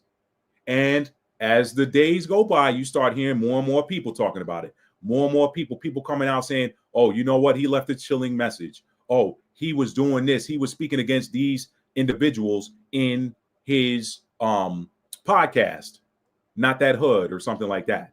Okay. Now, let me move on to the meat, because y'all came here to hear about the numbers. So a couple of days ago, I said, I just had a light bulb moment, a spark of inspiration. I said, wait a minute, let me see something, because I noticed something peculiar. And it triggered when I heard them say what age he passed away at. Let's have a conversation, y'all. I know there's a little bit of a delay, sometimes like a 20, maybe 30-second delay between me speaking. So I'm going to slow it down a little bit and give y'all an opportunity to respond and interact with the chat. How old? We're going to do this together, y'all. We're going to break these numbers down together. That way I ain't just on here talking. I want y'all to know how to do this stuff for yourself, family. I'm just, look, I'm here with this. I'm a co-traveler in this earth realm with y'all. I'm a co-traveler. I'm here with y'all in this season. So I want y'all to know how to do this stuff on your own. Okay? A lot of y'all got these gifts in you. What did the Messiah say when he said, he that has an ear to hear, let him hear? I broke that down last time too. I broke down why he spoke in parables. At that time, he didn't want everybody to know. He said, if they know, they're going to repent. And then they got to be forgiven. The Most High don't want them to repent. I'll be talking about that in the dessert portion in a minute. But, okay, I want y'all to know how to do this stuff on your own. So somebody tell me what age Malcolm Jamal Warner was when he passed away. All right, somebody put that in the chat. Two things. Put these two things in the chat. I'm not going to do it sequentially. Two things. Number one, what was his age? What was his age when he passed away? Number two, what date did he pass away on? All right. What was the day of the month? What was the day of the month did he pass away on? What was his age and what day did he pass away on? Give me the month, day. Okay, Torah Girl 54. Now, what day was it? What day did he leave? Did he depart from us? What day was it? Give me the month and the day. The month and the day number. Month number, day number. When was it?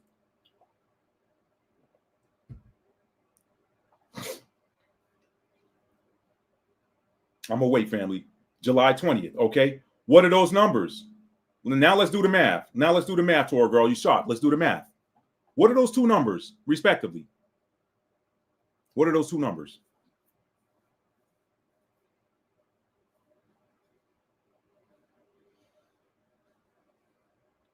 I'm gonna wait. I ain't got nothing but time. What are those two numbers?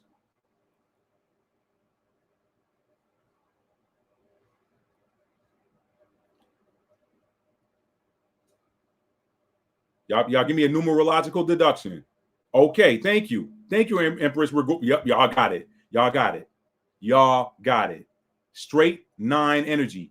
What does 9 represent in numerology, y'all? What does 9 represent? Give it to me, somebody.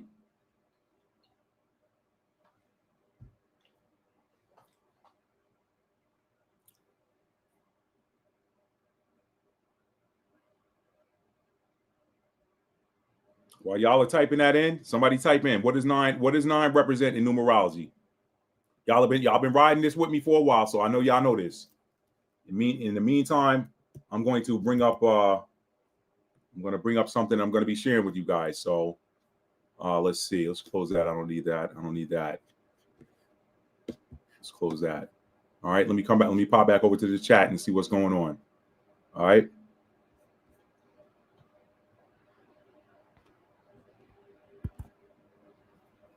Transformation, change. Yep. End of one cycle and the beginning of another. Exactly. So 9 represents the end of a cycle. In numerology, after 9, you start back over at 1. So 9 is endings. It represents endings, completion. That's right, Jojo Mac. Now, y'all see what's happening now? Y'all starting to see this picture come together? So you got a 9-year, somebody who was 54 years old, that's 9. Somebody who departed on 7/20, that's 9. Okay. You add them 9 together, and guess what? It still resolves back to 9. That's 27. That's 9. Now, let me show you how they play. Let me show y'all how they play, because I did a whole series. Let me bring it up, man. Let me bring it up, because I can show you better than I can tell you. Let me bring it up. Hold up. This for y'all investigative detective minds out there, okay? Let me see. Matt D. Telford.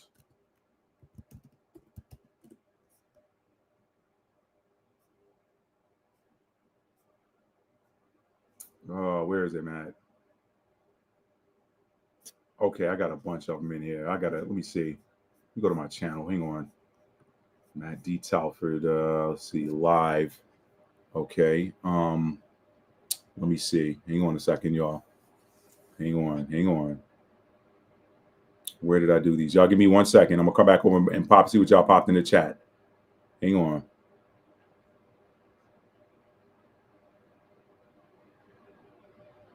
$7 months ago. Did I do these 7 months? Okay, there we go.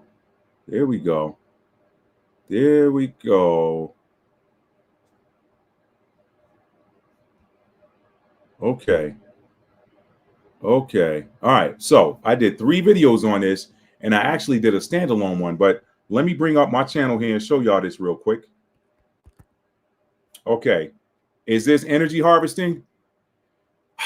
It's worse than that. The energy harvesting, Tora Girl, in my opinion, is all of the sadness energy that the chosen ones, the children of the Most High, those that he called his elect, pardon me, the energy harvest is those of us looking at one of us who passed away tragically, and we're giving our sad energy off. Think about who the target generation is. That's a great question, Tor Girl. If you didn't ask that, this isn't coming out of me. Think about the target generation. Think about those of us that grew up watching The Cosby Show before it hit syndication, when they were showing the new episodes all the time. Think about that generation. Most of that generation is Generation X. Y'all know that Generation X stands for transition, the crossover. No, shout out to Gen Y and Gen Z. We know every generation got a purpose. But them Gen Xers right now, them Gen Xers are the ones that came here to facilitate the shift to the new earth. That's Gen X. That's Gen X doing that. They laying down a blueprint. You got some special ones in Gen Y and Gen Z coming up too. You got those in Gen Y and Gen Z got that gift too. But Gen X as a whole, y'all look at how Gen X gets down. Look at how they get down. Look who's moving right. Look who making moves right now. Look what generation looks as young, if not younger than their children. Gen X is that transition. So yeah, you see that, right, Empress? You see that. So that generation is the ones that grew up with Theo Huxtable, that give off all this. Oh man, why him, Lord? He hit that. They feed these low vibrational beings. They feed off of low vibrational energy. Sadness is a low vibration. Grief is a low vibration. Guess what? It's amplified when the children of the Most High that have the gift are operating in that energy. This is why I'm always on here, y'all, driving about keep your vibrations high. Don't let this stuff affect you. Now, let me get back to this. Let me make sure I'm not too far off my notes. All right. Okay. Yeah. Okay. So to answer your question, that's a great add-on, Tora Girl, because I wasn't even looking at that angle of it. The angle I was looking at was this one. Let me go back to my notes. This was a ritualistic sacrifice. Now, some of y'all that have been following me for months, y'all saw that series I did about 3 lives back to back to back while I was talking about Baal and what Baal really is and what Baal sacrifice looks like and who the prophets of Baal are. Y'all look at this. I brought it up. Let me share my channel for those of y'all that didn't see this. Window right here. Let me make it bigger. Okay. I did these 3 videos right here. Let's see. Wait a minute. Hang on a sec. Is this it? No. Right here. Jake Paul was the first one. Jake Paul, magician or prophet of Baal. The biblical significance of Jake Paul's boxing career. Okay, I talked about that. That was around the time that Mike Tyson took that money to go out there and make himself look like a fool with somebody he could have knocked out in the first round. And you saw him pull that punch down. He slips. He comes to the inside. He throws the overhand right and he says, oh, I ain't supposed to knock him out. Let me pull it. Fight would have been over right there. Jake's face started screaming. Jake's face and his eye on the left side of his face, because that was a right from Mike Tyson. His eye said, ah! And his face said, oh, Lord. His mouth didn't, but his jaw did and his eye did. And Mike heard that. He said, oh, my bad. Let me pull it now. I'm sorry. I'm not supposed to knock your hand. I don't want to bite my glove. I'm not supposed to knock you out.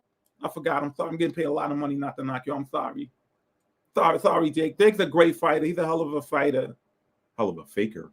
Anyway, so you got that one right there. That was number 1. Came back about a week later, came with that one. The aftermath of Jake Paul versus Mike Tyson. Okay, that was another one. Bruh, this is biblical. And then this one, Time's Up. We are witnessing the fall of the system and the prophets of Baal. Now, if y'all recall those videos, y'all know that what I was saying is Baal, being that god of riches, wealth, is represented by the bull. I broke all of that down. I broke down the vibrational sound similarities between Baal and bull. Baal and bull. Then I looked at the astrology of it. What sign is represented by the bull? Taurus, right? We talked about that. Oh yeah, we deep in this now, y'all. We deep in it. I see the comments over there. We deep in it now. So you got Baal, you got bull. When you look at the cosmos, what is the bull in cosmos? That's Taurus. Now, let me show y'all something, because you saw the 9s. Let's put that to the side. 9s represent the end of a cycle. Now, watch this. Watch this. Beauty of Court, I got to tell you something. I appreciate you saying that, but all I'm just using the gifts that the Most High gave me. I'm using the gifts that I was given. I'm here to make sure y'all stay awake. Don't get that. When you start to see this stuff, then you don't get caught up in the minutia, okay? And then I'm going to talk about something. You know what? I better say this now, because I know how my mind works. I might forget. So I'm going to jump ahead and then I'm going to come backwards, okay? Don't fret yourself because of Malcolm Jamal Warner's passing, okay? There are some that suggest that he knew that something was happening to him. In fact, I saw a video where he had told one of his boys, one of his closest homeboys, he said, hey, man, he said his words were that people were watching him and he felt like people were after him. Same thing Michael Jackson said. Funny, ain't it? He said he felt like people were after him. And he said if anything were to happen to him, it wasn't an accident.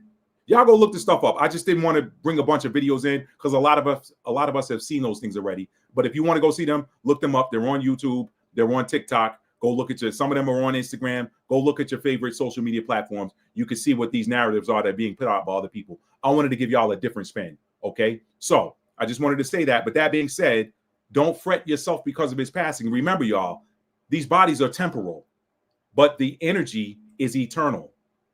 So what if he said, you know what? First of all, if he left at 54, that was prescribed before he got here. Nothing in the universe is random. So guess what? Maybe he agreed to come here and be sacrificed by them for instant karma to hit. For instant karma to hit. These jokers trying to get their heads right now because Yellowstone is bubbling. It's bubbling and boiling underneath. Yeah. Yellowstone blows. What's going to happen? I know I'm off on the side a little bit. This is why, listen, I love all my brothers and sisters that say that this is the ancient homeland and all. I'm not here to argue with them. But what I will say is this. If Yellowstone blows, you ain't going to be able to live here for a long season. This place has got to rest for a while, just like the Sahara Desert. Go look the information up. It's out there. The Sahara wasn't always a desert. At one time, it was green. Who knows what happened in the old world where that particular plot of land had to go to rest for a little while. So say, you know what? Too much is on here. This land got to heal and recover it. recover. Let's cover it with sand.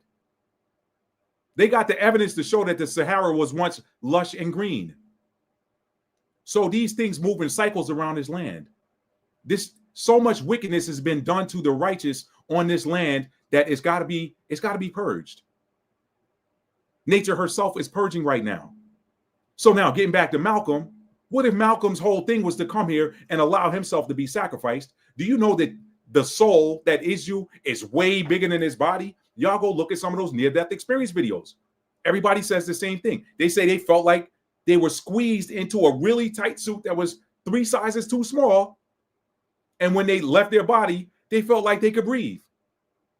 So what if that huge, grandiose energy that was named Malcolm Jamal Warner here in his life exited so he could them up from the other side? We don't know. But what we got to know is that we are eternal beings here on assignment. So I did a video some years ago talking about the significance of the sacrifice. There's a lot of people that want to put out narratives and say, well, quote unquote, Jesus or Yeshua or the Messiah, whatever you want to call him, Yahweh Shai, Yehoshua, whatever. I don't get caught up in the name nuances or whatever. But there are a lot of narratives out there like, oh, he didn't really exist, or yeah, you know what? He didn't exist because there's no grave, whatever. And then you got the whole Christian narrative of, he died and then he rose again and then he ascended. And then you got the narrative in the spiritual community. Hey, you know what? Yeah, he did die, but he resurrected and he had a nice long life. And him and Mary Magdalene were an item. Some people say he and Mary Magdalene were twin flames, this, that, and the third. You hear a lot of these different narratives out here. But what I talked about in the video was I said, listen, he had to allow himself to be killed and be resurrected. And again, this is veering away from the quote unquote doctrine, but there's a purpose with everything. Y'all hear me say this a lot. With every what, there's a connected why. He had to be resurrected. Why? Because in the scripture, he said, I've come but for the lost sheep of the house of Israel. Why did he come there? Because they had lost their way. They lost their way and they were behaving like Greeks. They were behaving like Romans. They didn't even know who they were anymore. So he had to come back to put them back in spiritual alignment, not religious. They were already in religious alignment. They have plenty of rabbis and teachers and religious leaders like your pastors and priests and bishops today. They had the same stuff back then. The people were in religious alignment. They were out of spiritual alignment. So here comes this man that does these spiritual and teaching these spiritual and energetic principles to remind them that they're star children and that they're not from the earth, that they're in the world, but they're not from the world. They're not of the world. That's not religious. That's spiritual. So here this guy came to teach them this stuff. What did it do? It broke them free from the religious bondage. The religious men said, no, we gotta off him. But guess what? The play was a sacrifice fly.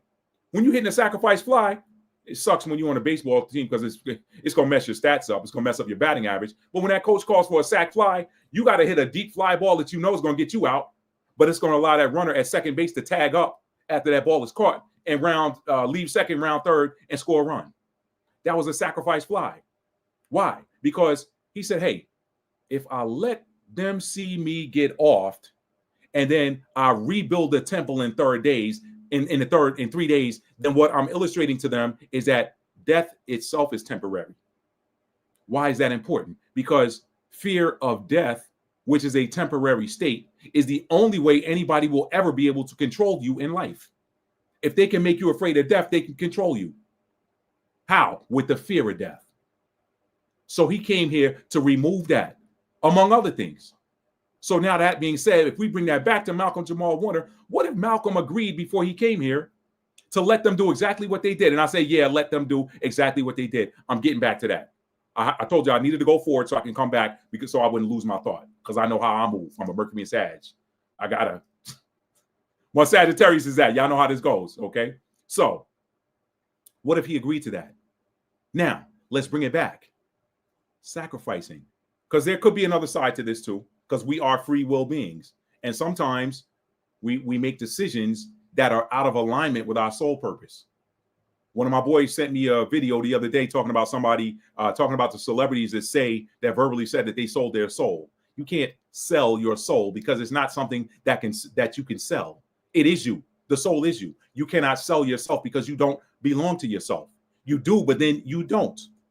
You understand what I'm saying? You belong to the universe, aka the universal I am presence. So what you're really selling is you are selling your soul contract. You're selling your purpose. You're agreeing to not fulfill the purpose for which you came here in exchange for riches, money, fame. Okay? Baal energy. Y'all look at one of them 3 videos. Y'all go back to my channel and look. Okay? I'll bring it up on the screen one more time so you can see it.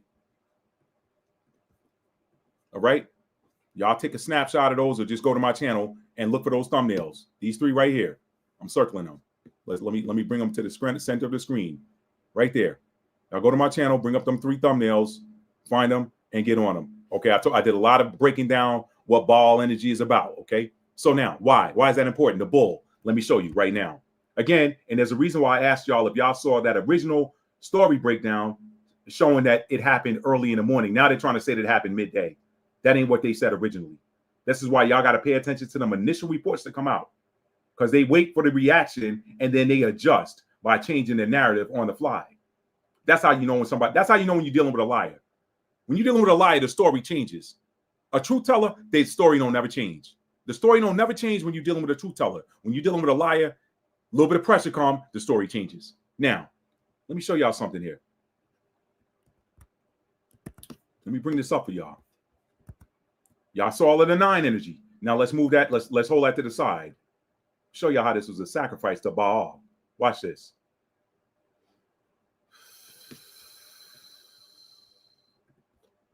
Right here, July 20th, right? July 20th, 10:21 UTC time, which according to this is 4 hours behind Eastern Standard Time. Okay, aka GMT. This table is developed using UTC 0 time, aka GMT, or GMT is 5 hours behind. Okay, so but I'm going by what I'm looking at here. This says that it is 1:49 a.m. UTC time. That is 1349 or 01. Let me see. It is current. Wait, no, I'm sorry. Let me refresh this page. Let me refresh it. Okay, 206. 206. We're at 10:06 right now. That's 4 hours ahead of us. I'm on the Eastern Coast. I'm on the Eastern time zone. So that's 4 hours ahead. Costa Rica, I think, is on Central Time. I think y'all. I think Costa Rica is Central Time. It's either Central or Mountain. I think they're 2 hours behind. So Costa Rica time would be this time that's on this page minus, I think, 6 hours.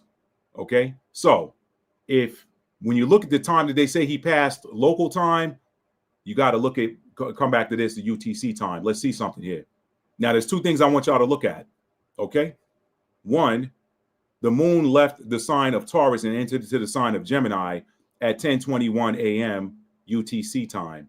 That would have been, if it's Central Time, that would have been 5:21 a.m. during using the tropical transit. So that moon was just exiting out of Taurus and entering into Gemini if you look at tropical. However, if you look at the sidereal, which is what a sidereal is, more that spiritual energy, tropical is more the practical energy. If you pull up the sidereal chart, let me show y'all something here. Let's see. All right, let me go to AstroSeek. Okay, current planets, tropical zodiac planetary positions at this moment. Okay, let me bring this up, y'all. I want y'all to see this. I'm gonna change it to sidereal because we were just talking about sidereal. I'm gonna do a lot of sidereal, but a lot of the people that make predictions and planetary predictions are your Vedic / sidereal astrologers. So now I want y'all to see something very important here. Okay, I'm in the AstroSeek page that's showing you the current planetary transits. Let me bring it up.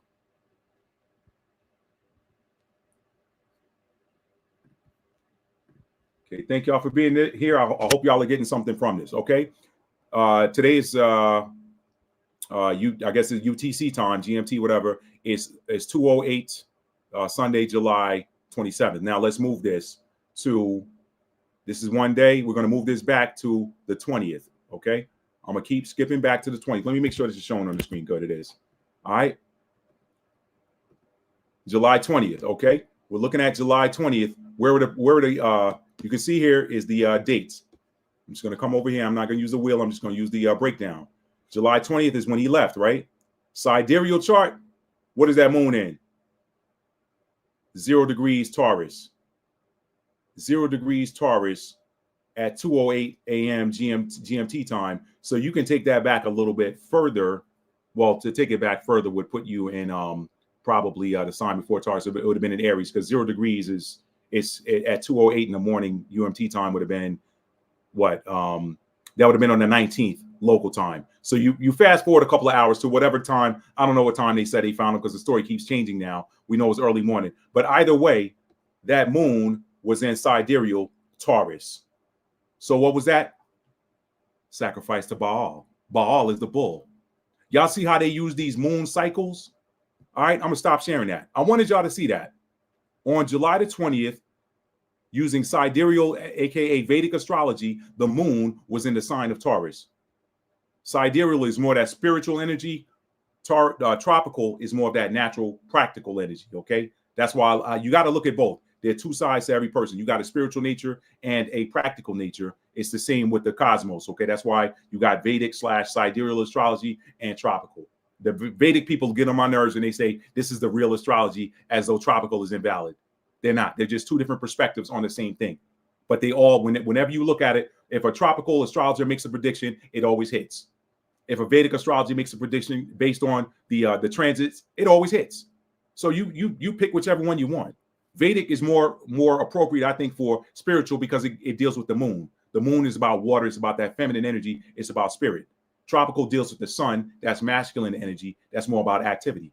So 6 in one hand, half dozen in the other. But if you're looking at the tropical, they also hit that little window where he was in the shadow, leaving that Taurus energy and entering into that Gemini. They do. Now, when you go back and look at those, those Jake Paul videos I did, I talked about the moon being in the sign of Taurus. When Mike Tyson had that fight. Whenever they get ready to do one of their sacrifices, whether it's a humiliation ritual or taking somebody out, pay attention to them and see what sign the moon is in. Pay attention and see what sign the moon is in. A lot of times it's in the sign of Taurus, okay? Or sometimes it's in the sign of Scorpio, but guess what? Scorpio and Taurus are on that same axis. But they prefer to do it when the moon is in Taurus, because that is the sign of the bull, Baal. And I'm not saying that, I'm not saying Taurus people that have Taurus suns, moons, risings. That's not what I'm saying. What I come on here and tell y'all all the time. I've had people jump down my throat from the Christian community, from the religious establishment, talking about, man, you doing that stuff. That stuff you doing, talking about the moon and stuff, man. That ain't. Whoa, back up. Go look in the scriptures and see in the Old Testament, since y'all Old Testament law-keeping, law-thumping heads out there. Don't stop cherry picking scripture and go look in the Old Testament and see how many times the Most High told the children of Israel to acknowledge and recognize the new moons and to have new moon festivals and new moon feasts. Why? Because of the spiritual energy of the new moon. You're supposed to be doing stuff during the new moon. I tell you all the time, the new moon is about manifesting. The full moon is about gratitude and giving thanks. Okay? After the full moon, that's where you're releasing the light. That's the afterbirth. The full moon is the baby being delivered. The new moon is the impregnation of the universe. Okay? That's what I like to call it. What do you want? What baby do you want to make that's going to show up 6 months later when the moon is full in the same sign? So I say all of that to say everything about that, my initial gut reaction was something feels off here. I didn't know what it was, so I didn't speak on it. I'm not one of these people that speaks on something that I don't have any knowledge of. If I feel it, but I can't explain it, I keep it to myself, knowing that revelation is going to come to me one day. That revelation, I didn't give any remorse energy into that, because now I understand as a spiritual being that his time, based on his assignment, was up for whatever reason. Whether he completed what he came here to do or not, his time was up. Guess what? If he completed it, he moves on to the next grade in school after his rest. He's on his spirit / soul is on summer vacation right now from school. Earth is school. A lot of people call it that. If he got a passing grade, he moves on to the next grade. If he left stuff undone, he got to come back and do it again in another reality, on another timeline, whatever. That's how that works, y'all. So he left here under all of that 9 energy. He was 54 years old. The calendar date was 7/20. The year was a 9 year, 2025. 54 is 9. 720 is 9. 2025 is 9. Add all of those up, it still breaks down to 9. Add all three of those nines together, it's 27. It's still 9. 9 represents endings. He had an ending during a moon in the sign of the bull. Now, y'all can go look the videos up and see what he was talking about that he felt like perhaps was upsetting people. But what you do not do, I'm here to tell y'all right now, as a warrior of the light, what you do not do is you do not empower these devils by giving them fear energy. Understand that Proverbs 26 and 27. Whoso diggeth the pit shall fall therein, and he that rolleth the stone, it shall roll back on him. That's 8 energy. That's karma energy. That's 8. How do we know that's 8? 2 plus 6. Proverbs 26 and 27. 2 plus 6 is 8. 2 plus 7 is 9. 9 plus 8 is 17. 1 plus 7 is 8. So that scripture right there is infused with the energy of karma. That's some try it if you wanna, you're gonna fall in your own trap. You set a landmine, you're gonna forget where you put it, and you're gonna step on it yourself. Do not empower these devils by giving them fear energy. I don't care if you do feel like somebody's after you. Say, you know what? Say, you know what? Pray all praises to the Most High. I must be the bait. Come bite the hook, mother. Let me stop. I'm trying to balance being authentic with my dad. I don't want to have to talk to my dad again because he ain't gonna change my mind. But anyway, y'all know when I get passionate. Let me say bastards. Is that okay, Daddy? If you're watching, can I call these people bastards? Because that's what they are. They act like they ain't got no daddy. But the daddy they got, what the Messiah told them, he said, you have your father, the devil. Anyway, that's what I wanted to show y'all about Malcolm Jamal Warner. Okay, so that was the main course, y'all. That was the main course. So the title said, was his passing really an accident? The numbers might suggest something else. I just gave y'all the numbers. That was apparently it's some sort of ritual. And again, the story keeps changing. So if the time frame keeps shifting, somebody lying. What the scriptures say, you are a liar, or your devil. You worship your father, the devil, or whatever it says.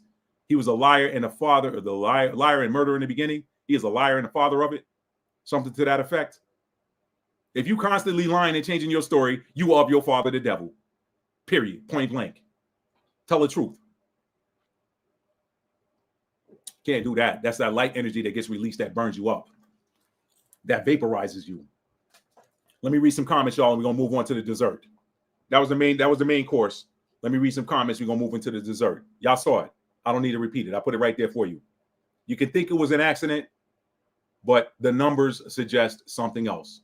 This is why y'all got to learn a little bit of numerology and a little bit of astrology. You ain't got to be no expert, in-depth astrologer that can read progressed moons and all of this and tell somebody how old they're going to be when they get married and how old they're going to be when they have a child and how old they're going to be when they get divorced and all of that. If you want to do that, do you. That ain't my thing.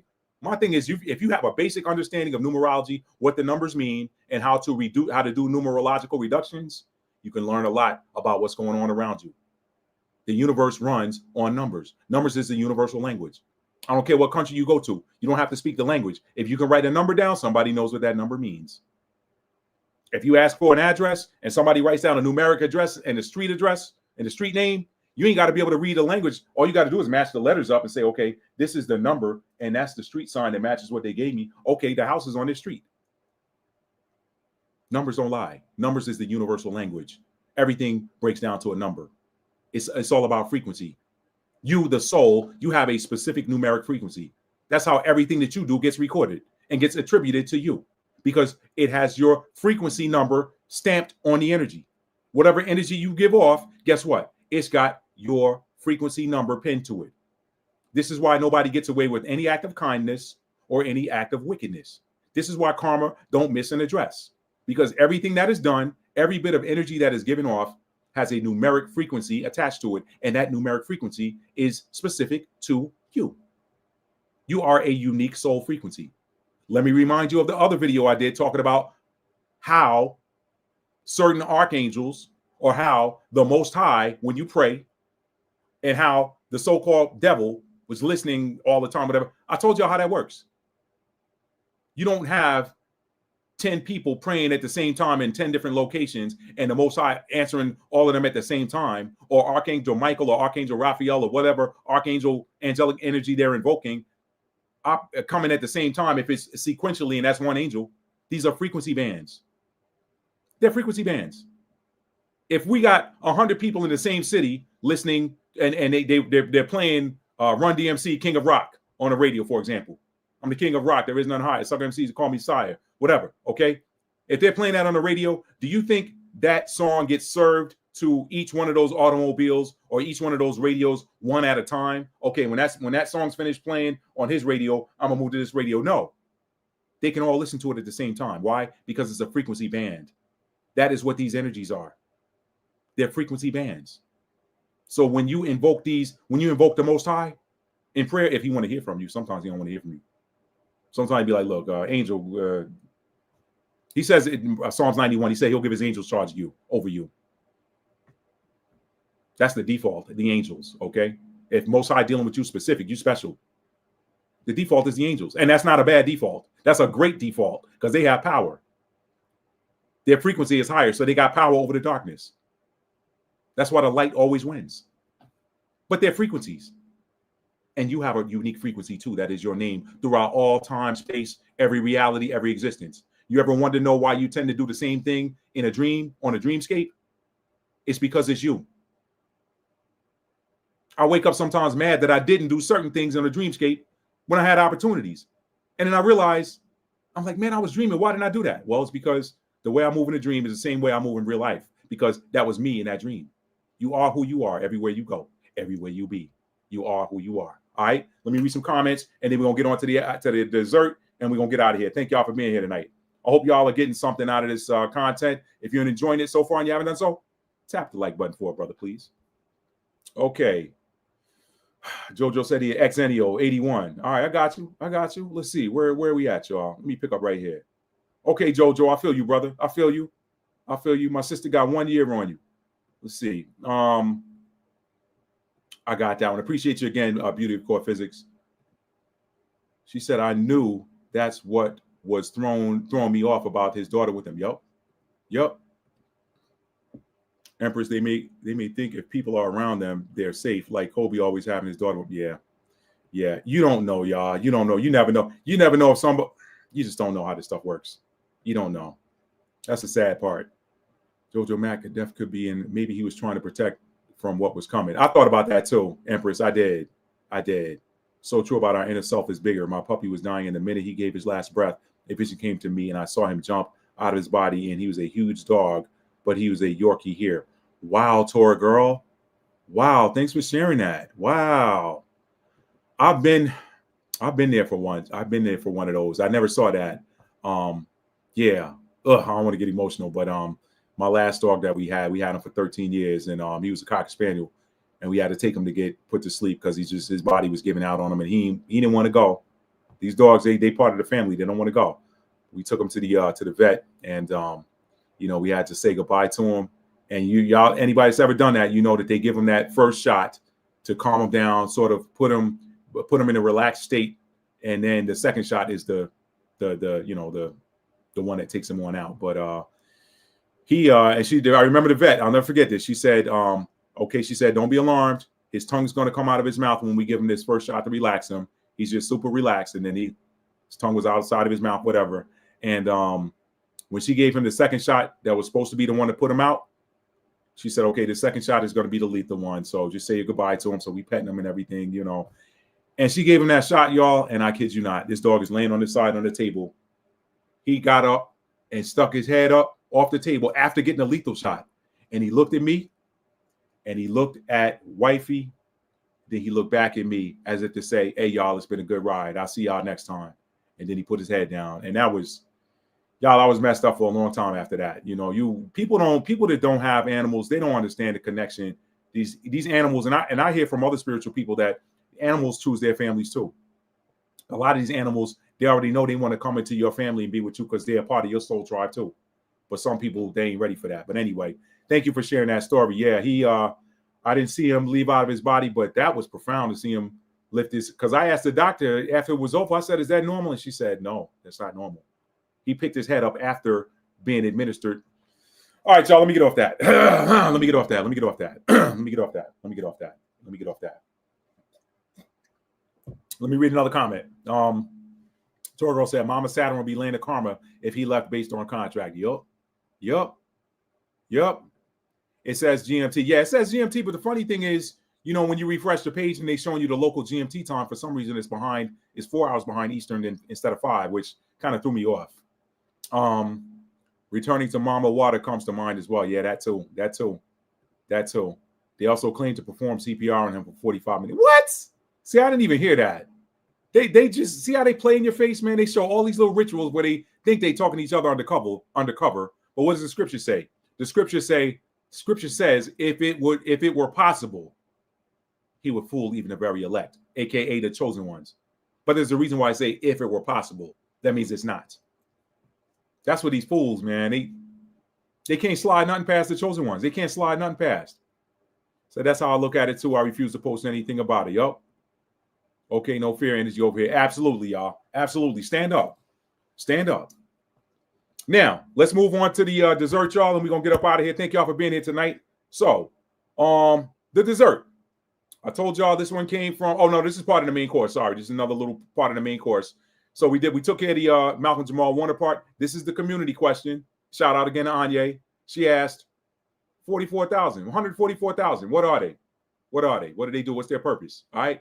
Let me give y'all the take that I gave her. I said, it's a great question. I'm going to talk about this on the channel. I'm giving my opinion. Some people have asked me, one of my homegirls asked me 2 years ago, can you do a video on the 144,000? I said, if I do a video at this time, I'm just going to be reading the scripture that everybody else read. So I don't know that I'll be doing any justice to it. I got a little bit more potential insight on it, okay? And these are possibilities. I'm not presenting this as fact. You take it however you will. 144,000. That's 9 energy, okay? 9 energy the right way. Stay with me. Stay with me. Why do the 144,000 appear at the end? They're in the book of Revelation. I don't know if for those of you who are not familiar with that, let me pull that scripture up for you, because again, y'all know how I say it over here. I can show you better than I can tell you.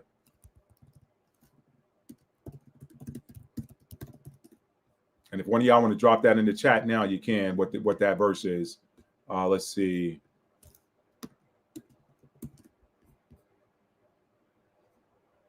Okay, I believe that comes from chapter 14 of Revelation. Let me go there.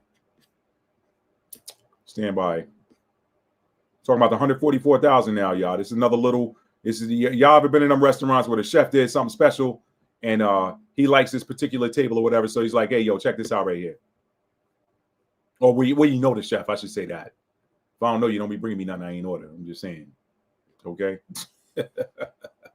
Anyway, let's see. Let's pull this up.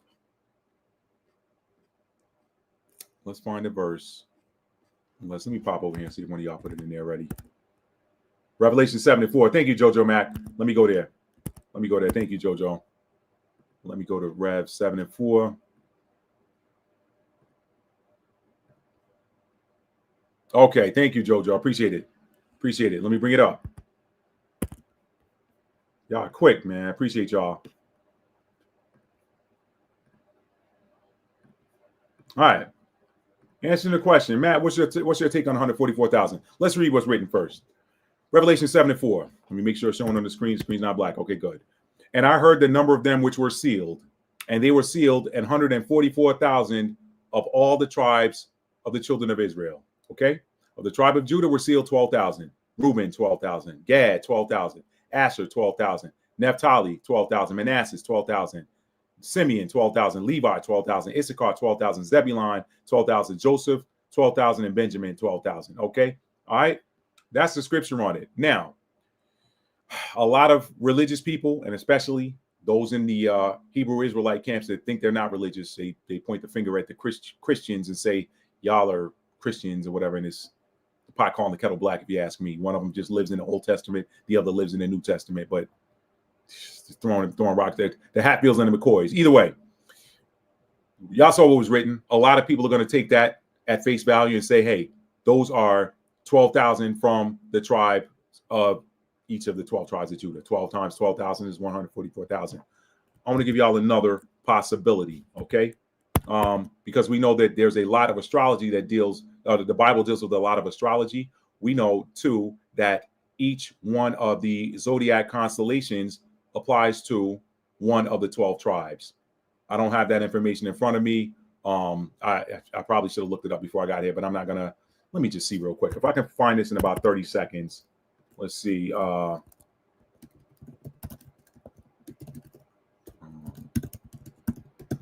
Let's see if I can find this really quick. Let's see. Okay. All right. We'll go with this.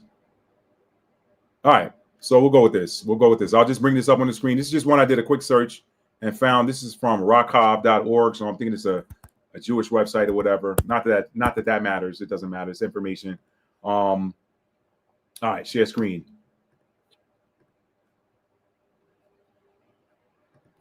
Okay. As you can see, this comes from rockhob.org. Judah, Aries. Issachar, Cancer. Y'all stay with me. I think some of y'all already see where I'm going. Zebulun, Capricorn. Reuben, Aquarius. Simeon, Leo. Gad, Virgo. Ephraim, Libra. Manasseh, Scorpio.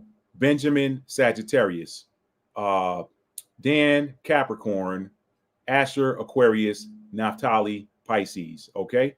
So, here's where I'm going with this.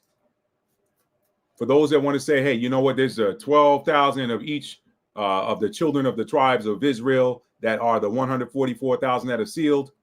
I'm not going to argue against that because I don't know. But the other possibility is these could be 12,000 of each of these zodiac signs with special light codes inside of them or special gifts. Okay, sealed. There's another scripture that says sealed in the forehead, the names of God sealed in their foreheads. Okay, well, what's inside that forehead? That pineal gland, if you go deep enough. Okay, that's how it's hidden. No man can look. Now, we don't know who the 144,000 are. A lot of people like to speculate, but the truth of the matter is, if those identities could be known, then how easy would it be for an enemy to go and take them out? Okay, how easy would that be? Yeah, that's right, Toro Girl. 666 is also 9. Absolutely. And 666 is a number they taught us to be afraid of. But when you understand that the melanated man is 6 of each of those 6 carbon, 6 6 protons, 6 neutrons, and 6 electrons or something. It's like the number is carbon, the number of carbon or something. One of my boys is breaking that down to me one day. Y'all can look that up, or if you got that information and you want to drop that in the chat, you can. Okay. But that was interesting to look at that. So going back to my notes, that's another way that you can look at the 144,000. They could be certain sun signs. Okay. Sun, the brightest energy in the sky, the sun, the most powerful, the sun, Ra, by some accounts, depending on how you look at it. Ra, the sun, 144,000 that break down to 12,000 of each sun sign. Okay. Could it be a different sign? I don't know. I'm just speculating here with y'all. But let me tell you what's special about that. When you look at, when you ask the question, why do they appear at the end in Revelation? Revelation is the revealing. Revelation is the revealing. It's the last book in the canon. Okay. It's the last book in the 66 book canon. It represents the end, what's being revealed at the end. Revelation 2 and 9 and 3 and 9 was revealed at the end. That was not known at the time that they had the first Zionist Congress in, I believe, 1870, which was oddly enough 5 years after the end of the Civil War, where those who really are the tribes were finally released from captivity. Hey, what if they wake up and realize that we need to keep that story under wraps and make sure that we maintain control of the narrative and go take over a land that's not really ours. If we can let's just find a way to just keep them in bondage. We already know we can't destroy them. We've tried, can't. So as long as we can control the narrative, then we got, just saying, just speculating. We're just speculating here for entertainment purposes only. Okay. Now, so I got off track there. 144,000. Some people say, okay, well, that's 9 energy. Let me get back to what I was saying. It happens at the end. 9 is the end of the cycle and the beginning of another one. Okay. 9 is special because it is the only transitional number of the 9 cardinal numbers. 9 completes a cycle so that a new one can begin. 9 always completes cycles so that new ones can begin. Okay? Hang on one second, y'all. Okay. 9 always completes cycles so that new ones can begin. Right? So this is why it's showing up at the end. No other number has that authority than 9. So what if these 144,000 are their energy? What was I telling y'all at the beginning about why, if you're pissed off and you're here right now, why that is? Why that is? You could be one of those 144,000. I don't know. But they're responsible for that transition from the old to the new. That's why they show up at the end. This is the end of a cycle that we're looking at. This is the end of an age, the end of the age of Pisces and the ushering in of the age of Aquarius. I'm going to tell you the significance of that in just a moment. Okay. Now, starseed. Let's talk about the starseed connection with the 144,000. I think there's a starseed connection. 144,000 is a small number when you look at the billions of people that are so-called on planet Earth. 144,000 is a micro fraction of the billions of people that are on the planet. Why? What if these 144,000 are star seeds? What's a star seed, Matt? We always hear people talking about a star seed. What is a star seed? A seed is something that brings forth new life. A seed is something that brings forth new life. I don't know if you've figured it out yet, but we're in the midst of a planetary reset. This is why we're seeing all of these disasters. So think about it for a minute. Seeds constitute only a fraction of the entire volume of a fruit, right? 144,000 is a fraction of the entire world population. Seeds constitute only a fraction of the entire volume of a fruit. Yet, they're the only part of the fruit that holds creation and healing / repair codes. The seeds hold those codes. It's the seeds that hold the code. It's the seeds that hold the codes for creation, for new life. And yet seeds, if you take them out of a fruit and look at the volume of seeds versus the volume of the fruit that it came out of, it's a fraction. It's very small. Now, you ever ask yourself why fruit rots, but the seeds within it remain viable? A fruit can rot. It can fall off of a tree and rot. And this is something I learned recently. I didn't think of it that way. I just figured if it's not something like an apple or an orange or a grapefruit or a peach or something like that, then it's a vegetable. I was corrected. One of the brothers that teach spirituality and energy corrected me. He didn't correct me directly. It was just via a video put out. He said, anything with a seed in it is a fruit. I was like, that makes sense. Okay. All right. I can go with that. They call tomatoes fruits. I used to look at cucumbers as vegetables. People say, nah, cucumbers have seeds. They're fruit. Okra has seeds. It's fruit. Okay. All right. I get it. We can stop now. But you take the seeds out of an apple, it's a micro fraction of the fruit. An apple can fall off the tree and fall to the ground, and the fruit can rot, or the fruit can be eaten by some animal or whatever. Guess what's going to happen with that seed? That seed is never digested. That animal, if it swallows that fruit whole, it's going to poop out the seeds with its poop. And them seeds are going to go in the ground, still holding the codes for creation. If those seeds hit fertile ground, they sprout forth new life. Okay? So now put that together with the 144,000. I think the 144,000 are star seeds. That's why they're so heavily protected, just like a seed is. So the seeds are protected by divine source energy. That's why it doesn't matter if a piece of fruit rots, the seeds remain viable. It doesn't matter if an animal eats a fruit whole, he's going to poop out the seeds. The star seeds are here in this time and they're activated. 12,000, if they're not quote unquote from the children of Israel to get people out of their ego. Remember, the Bible speaks. Why did the Messiah speak in parables? Think about it. To hide certain things. If these were actual, and maybe that's why the fools have tried to genocide the real children of Israel. Y'all stay with me. I'm going somewhere. I didn't even have this in the notes. This just came through me. That's probably why the wicked have been trying for eons, or not eons, but, because the children of Israel only date back to Jacob, right? I tell people who get in their ego, but man, I'm an Israelite. So what? Ahab was an Israelite. What was he? So let's stop that. Are you righteous or are you unrighteous? Are you high vibrational or are you low vibrational? Are you doing works of righteousness? Are you helping or are you hurting? Are you helping or are you harming? Let's deal with it on that. The universe is binary, believe it or not. It's zeros and ones. The base computer code is zeros and ones, whether you like it or not. The basis of every piece of computer code all boils down to two digits, 0 and 1. 0 is off, 1 is on. So either you light or you're dark. A little bit of light is still light. Okay, all right. So now that out of the way, there were chosen ones that predated. Was Enoch an Israelite? No, he wasn't.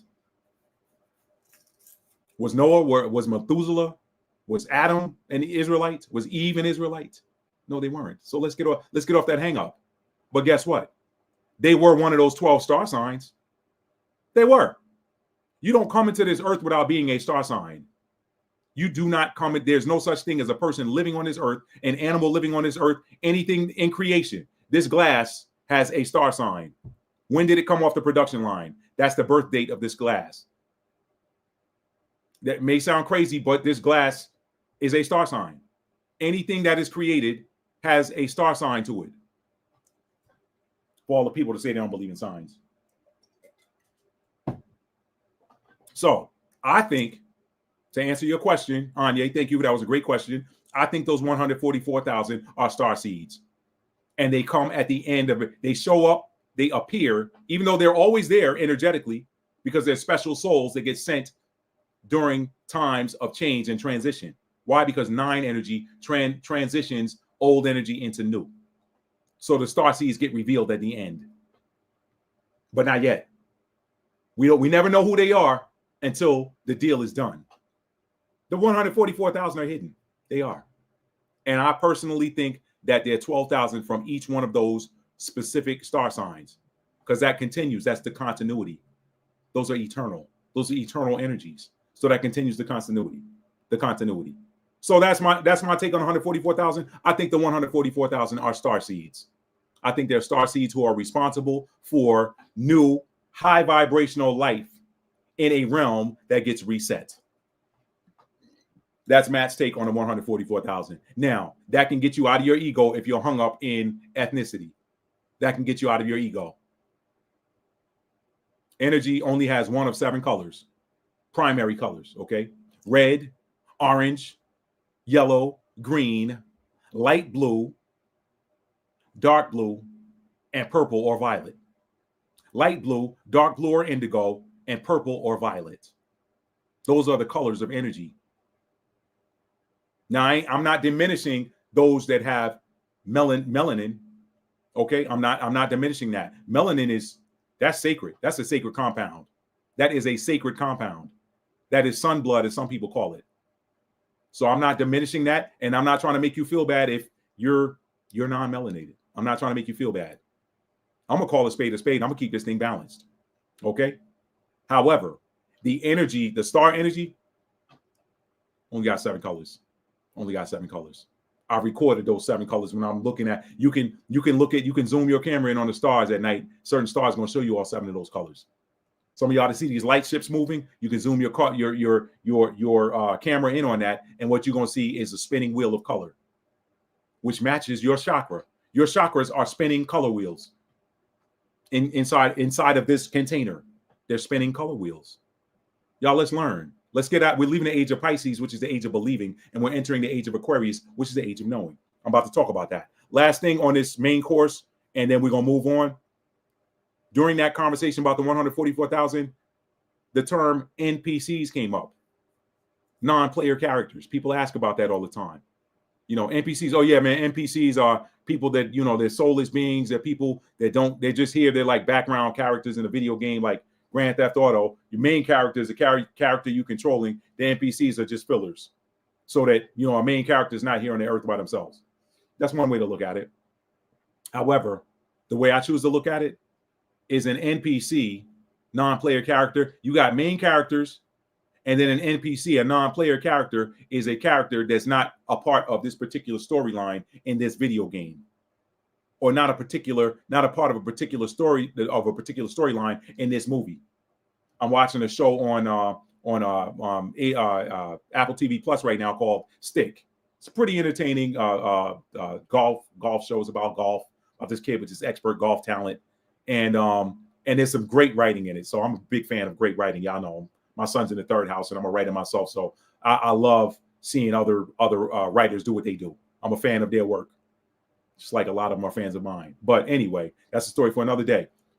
In this show, if they're not one of the main characters that are going through these different trials and tribulations, somebody's standing there at the golf course watching this kid swing his club that has no speaking line, they're a non-player character, right?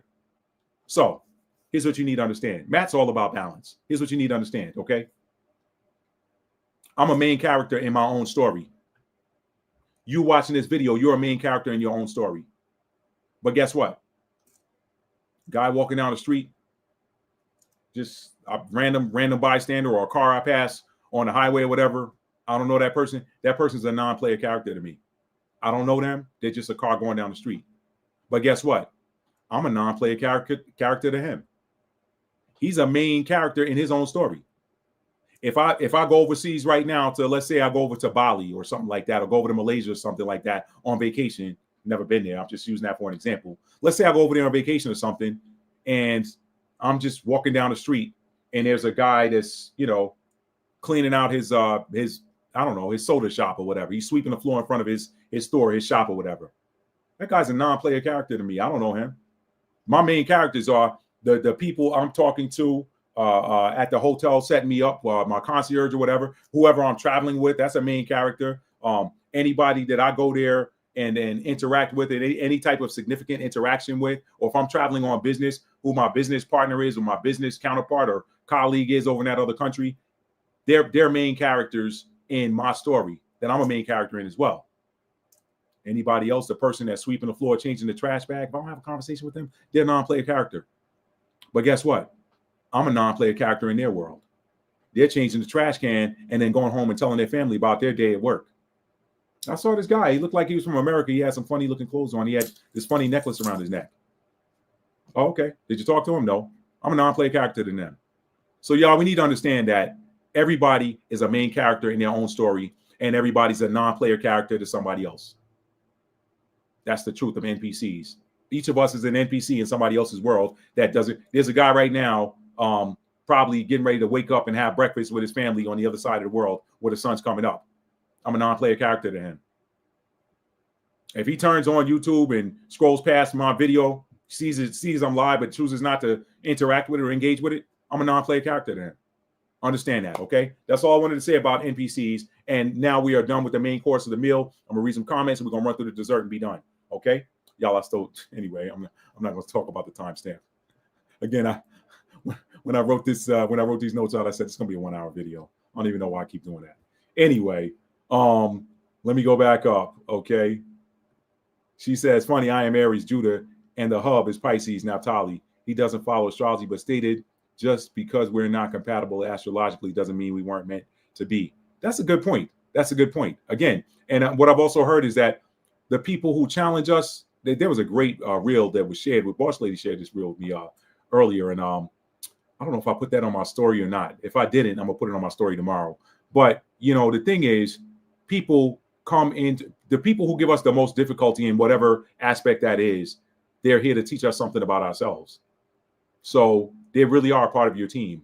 Compatible or not compatible, they're part of your team in the ether, because just like a sparring partner for a guy who's training for a championship boxing match, somebody that comes in there and beats the crap out of him 4, 5, 6 weeks till he learns how to deal with that type of pressure, that person ain't trying to hurt him. He's trying to get him ready for that fight. So the people who give us the most difficulty are helping us to build ourselves. That's what we have to remember about that. So that's a great point you added there. Let's see. When Jacob prayed in the Torah, he had the 12 stones around him, according to the Kabbalah, Zodiac. Forget the church distraction lies. Exactly, Torah girl. Thank you for saying that. Exactly. And let us not forget about the high priests and priestesses that got left out of this current patriarchal narrative that goes with the age of Pisces. The priests and priestesses wore breastplates with 12 stones. these 12 stones had 12 different unique energy signatures. They all had a purpose. Thank you for adding that. Tora Girl, when you were going to jump on the live, we know you have some wisdom to share. Hey, I'd love it. Tora Girl, you got my email address. If there's ever anything you want to discuss or talk about on live, let me know. Hit me up. Because I loved having you on the last time. That was a joy. I think everybody else loved it too. And shout out to who was the other one? More and More Books.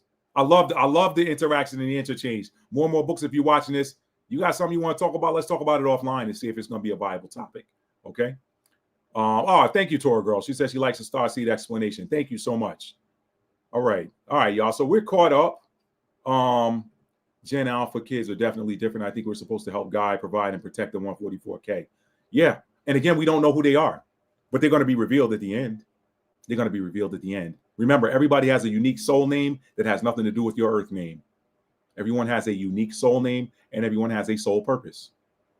There was a great guided meditation I listened to some years ago by it's from a channel called Unlock Your Life, and it was like Akashic Records.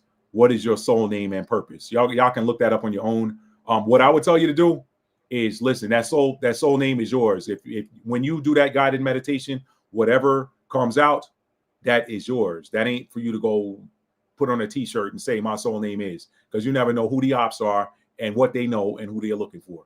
Okay, so certain things you keep to yourself. If you got an inner circle, you can share that with your inner circle. But everybody else, they're not privy to that. All right. Fair use. Oh, you missed the notification. Yeah, I don't know why that happened. One thing y'all want to do is make sure that your notifications are set to all. I'm sure yours are because you're always on. So I'm not sure why you missed it. But thank you for being here, Fair Use. So now I'm caught up in the comments. We're gonna move on to the dessert and get ready to call it a wrap, y'all. So dessert. Let's talk about some final thoughts. What we got here? Let me see. Oh, awesome, Tora Girl. Thank you. Well, don't miss dessert. Don't miss dessert. Don't go anywhere, y'all. Dessert's coming out. Ray, bring dessert out. Okay, I've signaled the waiters, the servers. They're bringing out dessert now, y'all. So I hope y'all enjoyed dinner. Hope y'all enjoyed the appetizers, the main course. You're gonna love this dessert I got for you. Okay, dessert. The fallacy of salvation, in the Christian sense, at the end of this current cycle / saga. All right, and this one is brought to you by another episode of Matt's Combos with his dad. Man, I'm telling you what, if I keep sharing these stories of my family with y'all gonna feel like y'all know my family, man. Y'all gonna feel like y'all know them. But I got a cool family. We get along pretty well. I got a cool family. We don't always agree, but everybody got their own unique personality, man. And it's funny because even as grown-ups now, just looking back, you still see the same personality that you grew up with as kids playing and stuff like that. It's pretty cool. Anyway, so the fallacy of salvation as presented in the Christian sense. Let's talk about this. All right, let's talk about that. And it's the fallacy of salvation at the end of this current saga as presented in the Christian sense. And this is based on, again, a conversation I had with my dad. Let me read what I have written here and then I'll get into it. What gave the church its power for centuries was its projection of the low vibrational energy of fear. Fear is powered by a lack of knowledge. If you don't know it, and I tell it to you in a compelling and frightful way, chances are very good that you'll believe it. But now that we have exited the age of believing, which is the age of Pisces, remember Neptune rules over our beliefs. It can show you truths or delusions based on your vibrational frequency. The church loves projecting fear, guilt, and shame. Those are the three. That's the triangle by which the church on which the church stands. It's a three-legged stool. Guilt, fear, and shame. Those are the tenets of modern religion. Okay? Yeah, I said that. Tell me I'm wrong. If you no, don't. I don't want to hear I don't even want to hear your explanation at this point because I'm not dealing with y'all no more. You obviously, if you still under that bondage, you like being in it, and I'm not here to rescue somebody who don't want to be rescued. Lifeguards drown doing that. Why am I talking about lifeguards again? Let me get off of that. But they teach you that. They teach. I've heard that about lifeguards and their training. They're like, hey, look. Same thing with people trying to break up a fight. They say sometimes you let them wear themselves out before you try to break it up. Just depends. I don't know. Anyway, low vibrational stuff, right? Since we're talking about low vibrational. But that's what the church projects. It projects those three low vibrational energies: guilt, trying to make you feel guilty about your lifestyle, something that you chose to do. And I ain't trying to get into the whole spectrum. There's some lifestyle choices I don't agree with, but they're the choices of those individuals. If I don't agree with it, I just don't want to see it. It goes back to that earlier analogy of what's going on across town in a dilapidated building or section that I don't have to live in. You know, if it don't affect me, nobody's coming to me saying, hey, Matt, what do you think that we can do to improve this or whatever? If I don't know about it, it don't exist to me. If I don't drive down that street, it don't exist to me. That's the truth of reality, okay? So I don't care to hear any opinions there, but let me finish this up. What gave the church its power for centuries was its projection of the low vibrational energy of fear, and add to that guilt and shame. Fear is powered by a lack of knowledge. If you don't know it, and I tell it to you in a compelling and frightful way, chances are good you'll believe it. But now that we have exited the age of believing, the age of Pisces, and entered into the age of knowing, the age of Aquarius, all of a sudden, the church's fear-based power has weakened and will continue to do so until it is no more. Let me show y'all an image real quick on the screen, and then we're going to talk about the fallacy of salvation. Let me show y'all this image. Laughable image. I saw it. It popped up in my YouTube timeline. I was like, y'all, I got to share this. I've got to share this.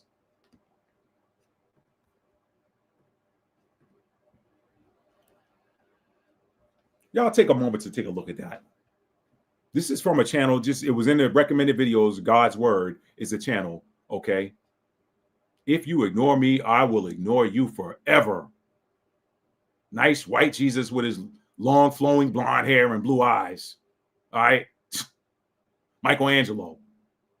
If you will ignore me now, I will ignore you forever. Open immediately. This is your final alert. God says, don't dare to ignore me. Hear me now. Boy. I just wanted y'all to see that. This is what they project. Fear. Fear. Fear. Let me show you how I shut this down. This is why they don't come for me anymore. Let me show you how I shut this down. Let me show you how I shut this down. That's why they don't come for me. I'll shut you down with the same words you're coming at me with. That's why he tells you, judge not, so you won't be judged, because you'll be judged by the same measuring stick that you use to judge somebody else. So if you're judging me by the scripture, I'm going to shut you down by the scripture. Watch this. Y'all have seen me do this too many times. But you know what makes Floyd Mayweather good? What made him great during his career? He kept doing the same hand gestures and things that he did in training. The way he hit the bag, the way he just constantly was just always, he just looked like he was bored, hitting the mitts. I'm like, he just looks like he's bored. But he does it so much, when he gets in the ring, it's on autopilot.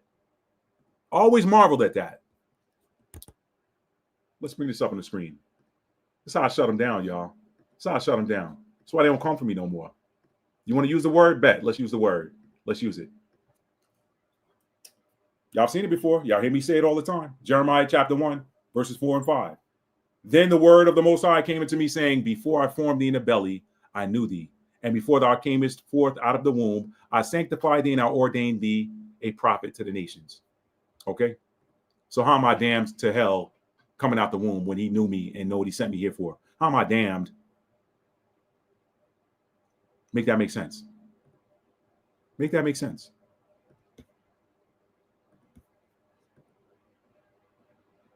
Don't you dare ignore me. If you will ignore me now, I will ignore you forever. Now I command you to open this immediately. This is your final alert. God says, don't dare ignore me. Hear me now. I bring to you God's message. What Chad Ojo used to say, child, please. So here's the fallacy, y'all. Here's the fallacy of salvation as presented by the church here at the end. Me and my dad talking, and we're talking about everything that's going on in the world. And y'all already know the vibes. My dad, super religious. It's cool. I love it. He's very spiritual too. He just don't really, he doesn't really articulate his spiritual gifts in a spiritual sense, but I'm able to see them. He's got some amazing spiritual gifts. He has told people things that have saved their lives. He's told people things that have saved. I'll give y'all, my dad wouldn't mind me sharing this example. I'll give y'all this example. there was a guy that lived above him in an apartment he lived in it one year, and he saw the guy coming into his apartment or something, and he said that the Holy Spirit spoke to him and said, "Stop him and tell him what I'm going to put in your mind, or tell him this message I'm giving you on his way out." So my dad's watching. I guess he's looking in the window, whatever. Guy, he hears the stairs, or he's listening for the guy to come downstairs. He hears the guy coming down the exterior stairs. He goes out. He says, "Hey, man, how you doing?" He said, "Hey, how you doing, Mr. T? Whatever, boom, boom, boom. Whatever." Guy looked like he's a little distraught. He said, "Listen," he said, "I got to tell you something." He said, "I'm only telling you what God told me." He said, "You can take it for what you want." He said, "But some guys wronged you earlier." He said, "Some guys wronged you. And he said, they robbed you. And you came back here to get your pistol, and you going back to get even." He said, "Am I right?" He said the guy started crying. He said, "Listen, I'm not trying to upset you. I don't know your business." He said, "I'm telling you what God told me to tell you." He said, "God told me to tell you, son," and the guy was younger than him. He said, "God told me to tell you, son, if you go back over there, they're going to kill you. You're not going to make it back." And the guy had a horrified look on his face. He said, "That's all I wanted to tell you." He said, "No, hold up, Mr. T, hold up." And he took his shirt and lifted it up. And he showed him the handle of his 9mm. He had a Glock under his shirt. He said, "I don't know how you knew that." He said, "But I know that was God talking to me." He said, "Some guys did rob me earlier." And he said, "I came back to get my gun so I could go back and get them." He said, "But I'm going back home now. I'm going back upstairs." He said, "I thank you for sharing that with me." He said, "You saved my life." He said, "I ain't do what God did." And he went on in the house. So that gift didn't come from him sitting in church. That gift didn't come by him reading a scripture. He came here with that. So that's how I know what kind of gifts he got. But anyway, I don't know why I took y'all down that side street. I know why I did. That being said, I know that my dad, he's very religious.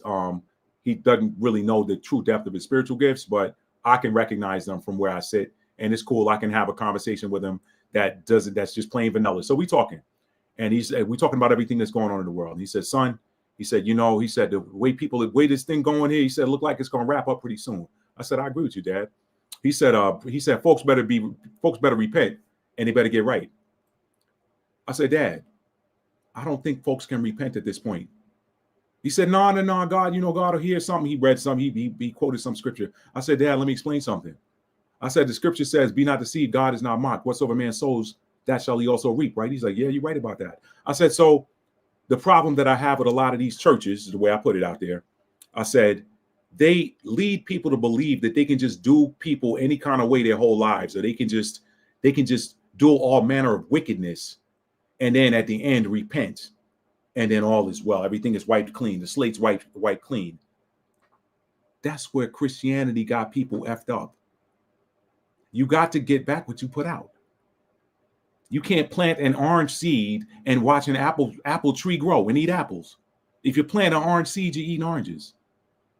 If you plant an okra seed, you're eating okra. If you plant a grape seed, you're eating grapes off a vine. You can't plant a grape seed and eat watermelon. It doesn't work that way. So the fallacy that the church has put forth, let me close that. How did I get in there?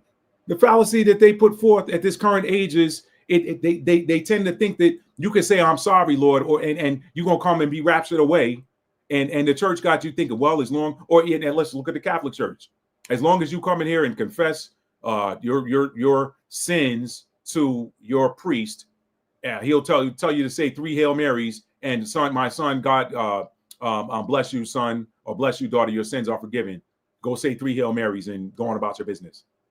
No, it doesn't work that way. It doesn't work that way. What does the scripture say? Then here's what I came back with, Dad. I said, "Dad, I'm a writer. The universe works the way I'm about to explain it to you. When I seal the book, and y'all, I'm done. I told y'all I'm done with my project. It's in production right now.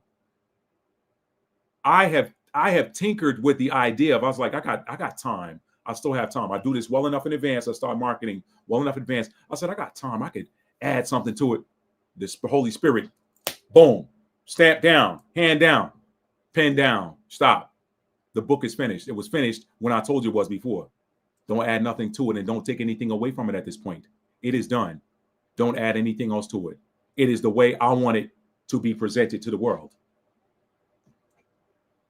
Guess what that means? That means when that book is finished, what's in it is in it. What ain't in it, ain't in it. So what are you saying, Matt? Go back to the scripture that talks about whose names were not found written, whose names were found written in the Lamb's book of life, established before the foundation of the world. That tells you that these books are written and sealed before the characters show up to play out their parts.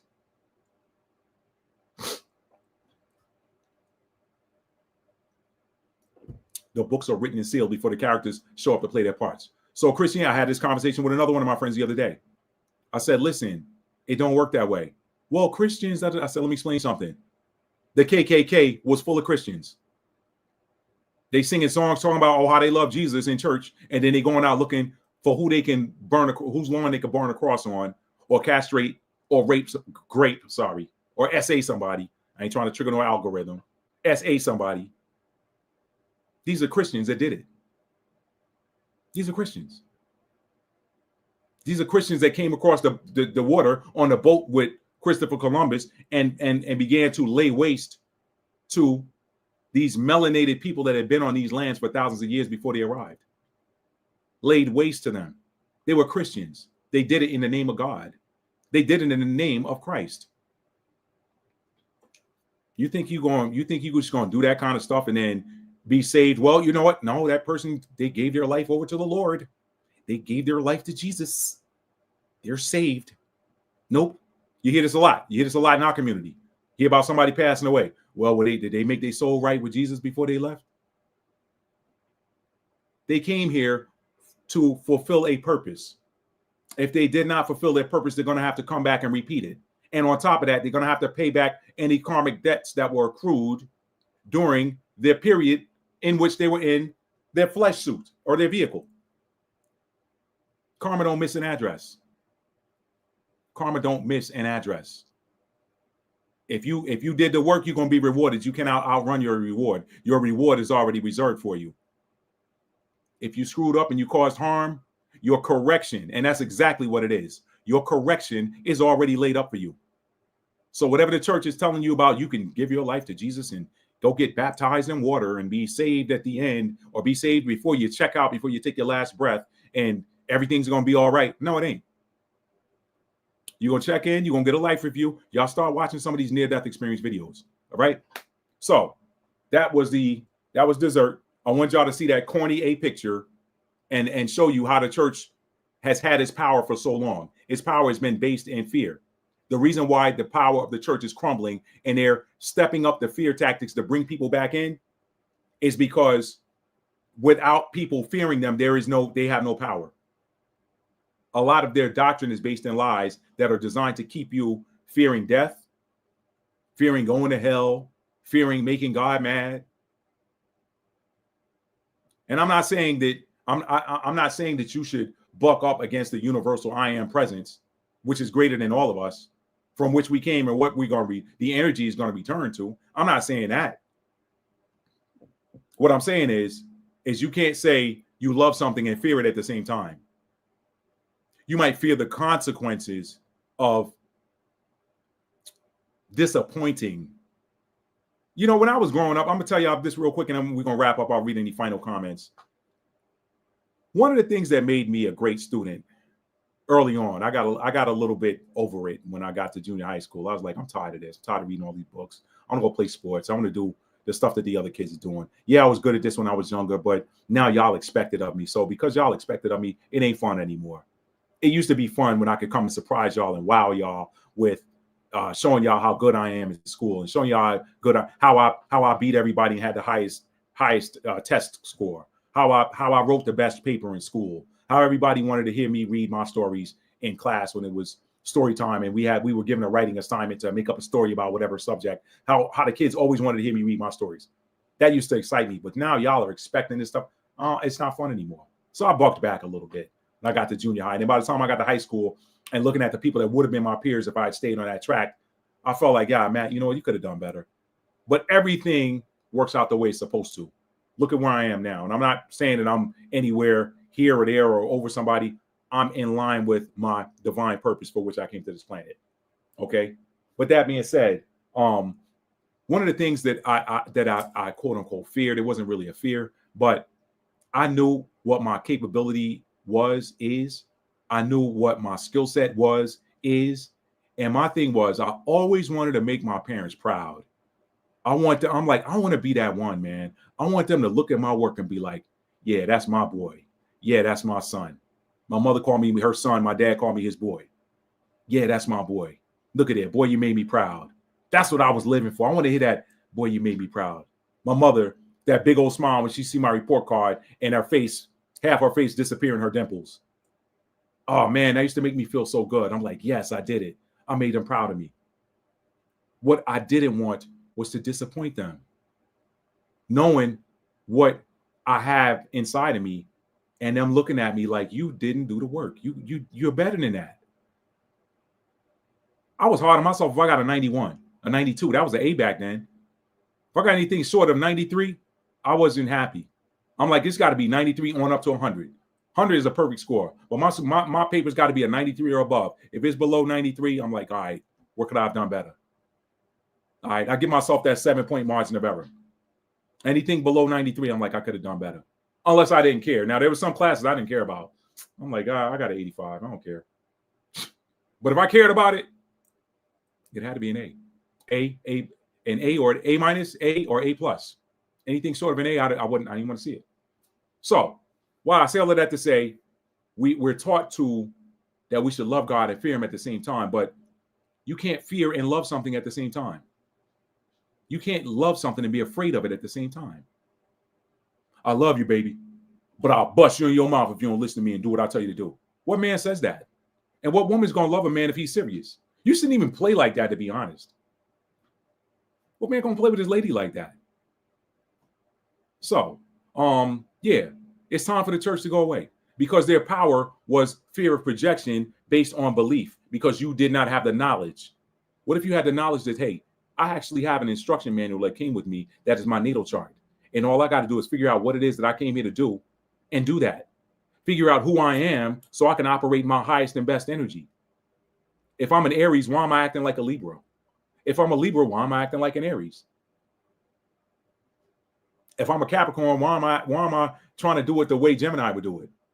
Now I'm a Capricorn in the third house, but that's a different story. I'm just saying, know who you are. What happens a lot of times is people get sidetracked because they'll look at you watching this video and they get excited about you getting wins doing something the way you do it, and they try to do it like you, but they can't do it like you because they're not you. So they're wasting time and precious years trying to copy something that they are not. You were not created like that person, so you can't do what that person does. Figure out what you came here to do. That's why I've got this video right here. This is the last thing I'm going to show y'all, and I'm out. Let me see. Let me pull it up. You go to my channel list. Let's see. Reloads. Okay, it ain't gonna show me the video that I got on my home screen. Let's see. While I'm here, but I'll show you what it is. This is what it's normally. I'm live, so it ain't gonna show me. But I'll show you guys this, and then we'll get off of here. This is normally on my profile page when you go to my YouTube channel. This video right here is at the top. The two most important questions everyone should be asking themselves: what did I come here to do? And am I doing it? That's all that matters. Get the knowledge. The knowledge is out here right now for you, family. There's no reason for you not to know who you are, not to know what you came here to do, and not to be able to grade yourself. You can grade yourself on what you're doing. You don't need somebody else to grade you. Grade yourself by your natal chart. Am I doing this? Am I operating in the truth and the authenticity of the energy that is me? This is why I always end these videos talking about being authentic. The fallacy that the church has you thinking is that, hey, you know what? I'm just gonna, like I was watching the Hulk Hogan thing the other day. People were talking about Hulk Hogan and, well, you know, Hulk Hogan was a racist, but he gave his life to Jesus before he died. Well, you know what? If he harmed somebody with his racist attitude, if he did, now the attitude, you could be a racist. I don't care. Do you? I don't care. Everybody gets to be them. That's the thing y'all miss about Matt. Everybody gets to be them. Just don't bother me. If you got some low vibration, just keep it away from me. I don't care. I mean, really, if you want to be a racist, be a racist. Don't bother me and don't harm nobody else. I'm not giving you license to go harm anybody else. Plenty of people doing that. If you want to not like somebody because they're different from you, be you, but don't harm them. Remember, all of y'all is keeping these laws and all of this, that, and the third. Y'all hear me? And I'm gonna do a video one day on the 42 laws of Ma'at. I'm gonna do that one day. We just going down them. I'm not an expert on it, but you can read. If you got reading, if you got reading comprehension skills, you can read it and understand it. I'll do that one night just on a live. We'll go through the 42 laws of Ma'at and show you how the 10 commandments is a subset of that. I used to be in my Christian ego when brothers from the Kemetic community that I went to school with would come and present that to me. I'd be like, man, get that away from me. I don't know what you're talking about. Now I see it. Now I see it. Now I see it. And I'm not one to dismiss anything, but if you're trying to impress upon me this thing that you know based on your own knowledge and studies, look, just tell me this is out there. I'll do the rest on my own, but don't try to convert me. If I'm supposed to be converted, then listen, I'll take it. I'm a Capricorn. We take stuff and put it in our back pocket until later. Is that something we can use later? That's why the I statement for Capricorn is I use. Contrasted with Aries. Aries is I am. Virgo is I analyze. Capricorn is I use. If I can use it now, I'll use it. If I can't use it, I'll toss it later. Capricorns are kings and queens of compartmentalizing something. Yeah, listen, if it ain't serving me right now, if it looks like it could be useful later, I'll put it away. It'll come back around. That's how I am with information. If I ain't ready to receive it, I'm not totally dismissing the information. I'm dismissing you trying to impress it upon me. But anyway, yeah. You take the 42 laws of Ma'at, guess what? The Messiah smashed everything. He smashed all of the quote-unquote law this, law that, which to me, the real laws are universal laws and the laws of nature. There's some things that are in violation to the laws of nature, and the universal laws cannot be broken. You always get back what you put out. You can't, that can never be broken. That's an example of one. That's why I love Proverbs 26 and 27. That's universal law. You try to set a trap for somebody, you're gonna fall in it yourself. All right. I love that. That's one of my favorite universal laws. But anyway, as a final note, listen, you take all of them laws, all of these people trying to push these biblical laws and, you know, based on their interpretation of scripture and telling you, you better do this and you better do that. It's real simple. The Messiah did it for everybody with that energetic and spiritual principle. He said, love the Most High, the Creator, the universal source energy with all your heart, mind, and soul, and keep its instructions. When it instructs you to do something, guess what? Your higher self lives in that same realm. So when it instructs you to do something, keep those instructions. They're there for you. Follow the instructions. I know in the scripture says keep his commandments. But again, that's more the patriarchy. I command you to. A commandment is let there be light, and there is light. If thou shalt not steal was a commandment, nobody would ever steal. It's a suggestion. Thou should not steal. You can steal if you want, but there's consequences to it. Okay? What did the Messiah do? He said, scrap, listen, let me make this real simple for y'all. You ain't got to memorize those 613 laws or whatever, however many laws in the Old Testament. You ain't got to memorize no 42 laws of Ma'at. Okay, none of that. All you got to do is do these two things. Love the universal I am presence, the creator energy, source energy with all your heart, mind, and soul, your energy body, and keep its instructions. Whatever it tells you to do, when you at that high enough, what does it say? Walk in the spirit and you won't fulfill the lust of the flesh. That's a spiritual principle. When you stay in those upper chakras, you stay out of them lower chakras. The flesh links to them lower chakras. And there's a time for that. There's a time for all things. But the spirit links to those higher chakras. So if you stay in them higher chakras and stay out of them lower energies, them lower vibrational frequencies, you won't fulfill the lust of it. Those two, that's a dichotomy. They want to satisfy each other. But when you get into this simple principle, love the universe, keep its instructions. And the second one is love your neighbor as yourself, or whatever things you want done to you, that's what you do to somebody else. If you don't want it done to you, don't do it to somebody else. But the scripture doesn't show you the other side of that. I always say with every what, there's a connected why. So as my final point before I read the comments and close out, because my battery's getting low, I might have to plug in my laptop. I'm going to try to beat it. The other side of that is not illustrated is this. The reason why you're instructed or advised to do unto others as you would have them do unto you, or whatsoever things you want done to you that you do to another, It's because the reverse is also true. Whatever you do to somebody is going to be done to you. If you are a blessing in somebody's life, eventually that Wheel of Fortune card, tarot people, that Wheel of Fortune is going to spin in your favor, and you're going to be on the receiving side of that blessing. If you do wickedness to somebody else, guess what's waiting for you on the other side of that wheel? Wickedness is going to come back to you. That's why this is based in the universal law of whatever you put out, you get back. That's why he says, do unto others as you have them do unto you. Because guess what? Whatever you do unto others is going to be done to you. That's the yin yang of it. So that is so simple. If you can memorize those two things, love the universal I am presence, source energy, the energy from which you came. Love that energy. Balance your internal with your external. That energy exists outside of you. It also exists inside of you if you don't suppress it. Balance those two energies. If two make peace in one house, they'll say to the mountain, be removed and cast into the sea, and it will happen for you. Balance, equalize the energy. Equalize the energy.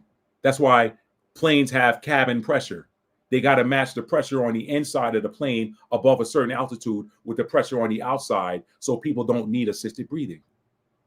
We're supposed to do the same thing, energetically speaking, with the highest source frequency.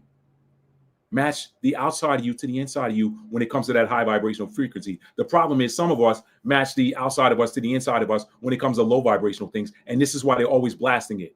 The news or low vibrational sound frequencies coming across in certain music genres. Meanwhile, the people that put that music out, guess what they listen to? They go to symphonies. You ever been to a live symphony? You should go to one. If you've never been to a live symphony orchestra concert, you should go to one. Because what that's going to do for your body, you're going to be like, look who's sitting in here and look at how good this feels. But everything we're told to put out or given is this 440 hertz music. Meanwhile, they're playing 432 hertz music in these concert halls. 440 hertz, that's 8. It ain't finished yet. It ain't finished. 432 hertz is 9. 432 hertz music, sound frequencies heals the body. 440 hertz disrupts it. Y'all go look this stuff up. I can't make it up. And now some of you gonna look it up and you're gonna believe what the fact checkers tell you, and the fact checkers are bought out. Oh no, that's just a myth that 440 hertz does it. Of course they're gonna say that. But when you go to that live symphony orchestra, you're going to feel in your body. I promise you, if you go to one, you're going to be like, that was an experience. I'm not going to say you'll go to another. I don't know. But I'm telling you, I've been to several symphony performances, and it is like you're transported to another realm. Make the inside of you like the outside of you. Stop taking in this low vibrational stuff outside of you and absorbing it. That's what's working against your body a lot of times. Love highest source frequency with all your heart, mind, soul, and keep the instructions that are coming from that high frequency source energy. And then whatever you want done to you, do that to somebody else. Because whatever you do to somebody else is going to be done to you. That's how karma works. That's that infinity symbol. Yeah, it's over here, but guess what, buddy? It's coming back around. The tide goes out and the tide comes back in. That's all I got, family. I'm going to read some comments and we're going to get out of here. All right. I appreciate y'all being here tonight. I really appreciate you guys being here tonight, you ladies and gentlemen. I hope y'all got something out of this. I try to give y'all some good food every time we come on here. So hopefully y'all enjoyed the 3-course meal. Gonna look at these final comments. Good evening, everyone. Joining late. What's up, Cassandra? Thank you for being here. Hotshot said, like you said, people can't do horrible things and ask for forgiveness as they ascend. No way. Something negative is going to happen to them. You got to pay back what you put out. Absolutely, Hotshot. Absolutely. Cassandra said 100%, Matt, and don't mess with the elder children or those who aren't able to defend themselves. Right. Really, you shouldn't be messing with anybody, but that's what a lot of punks do. Punks bother people that don't shoot back. They bother people that don't shoot back. That's why you see certain things happening in certain strips in certain regions of the Mediterranean. Now that they clapping back, people crying. But for 75 years, y'all was throwing down on people that couldn't defend themselves. And when they finally got the ability to clap back and give it back to you the way you're getting it back, now you want to scream uncle. It don't work that way. That's karma. Some people don't want to hear that some people ain't gonna be on that land anymore, because you can't take something on a lie and expect to hold on to it. You lied and said that you were somebody that you weren't. You think you're gonna get to hold on to that? Y'all keep your eyes open for what's gonna be happening in this world to come. We just seeing the tip of the iceberg. This ain't nothing. It is the time of Jacob's troubles, but he shall be saved out of it. That said Jacob. It didn't say. Gotta go look that up on your own. I'm done. Let me wrap up, family. Listen, if you are new to the channel and you like being entertained, educated, uplifted, and inspired, hit that subscribe button and make sure that your notification bell is set to all so that you'll be notified when I upload new content. Okay? And second to last, tell somebody you love them and mean it. How do you mean it? You got to show it, right? Love is a verb. It's a noun as well, but when you focus on the verb, the noun somehow always takes care of itself. It always does. You want love, show love, and it'll be love, okay? Even if that love is just to yourself. Self-love is great. We were taught that self-love is a problem, but it's not. Self-love is actually good for you. How are you going to love somebody else when you don't even know how to love yourself? Learn how to give love to yourself first, and then you'll know how to share it. Problem is, we try to share love sometimes, and we don't know how to show love to ourselves, and then we get exhausted or energy expended. Okay? So start there. Show somebody you love them through your actions. All right? And guess what? Then it doesn't matter if you get it back. You're showing love. You know what? You're going to get your reward for it. That's not to say let people use you. But you know what? Just be genuine and be authentic. If you authentically feel like staying in your house, then authentically stay in your house. Don't nobody want to see somebody who didn't feel like coming out. Oh, man. Don't nobody want to eat at a restaurant where the chef didn't feel like cooking that day if he wanted to stay at home, or the waitress didn't feel like serving. Nah, man, we ain't doing that. All right? You want to stay home, be authentic and stay home. You'll recharge it that way. When you do go out, you're giving your highest and best self to people, okay? And last but not least, y'all, authenticity is the only way you're ever going to arrive at your destiny. You want to achieve your destiny, fulfill your destiny in this lifetime, you got to be authentic. Thank you to each and every one of you that watched this video tonight. I love you guys so much. If you haven't done so already, tap that like button for me on your way out. And you all have a great rest of your weekend, all right? Tonight's Saturday night, so I won't be back on tomorrow. But I'm sure I will see you guys in this week to come. I don't know what content I'll be dropping, but you can rest assured it's something. In the meantime, check out my Instagram because I'm hot over there. I'm playing DJ Matt, and I'm showing y'all some relevant songs that are relevant to this divine counterpart journey / experience. So y'all check out my Instagram channel and leave a comment. Tell me if you like the song choice that day, okay? I'd appreciate that. Thank y'all. Have a great evening, and thank you to everybody who joined. Peace, family.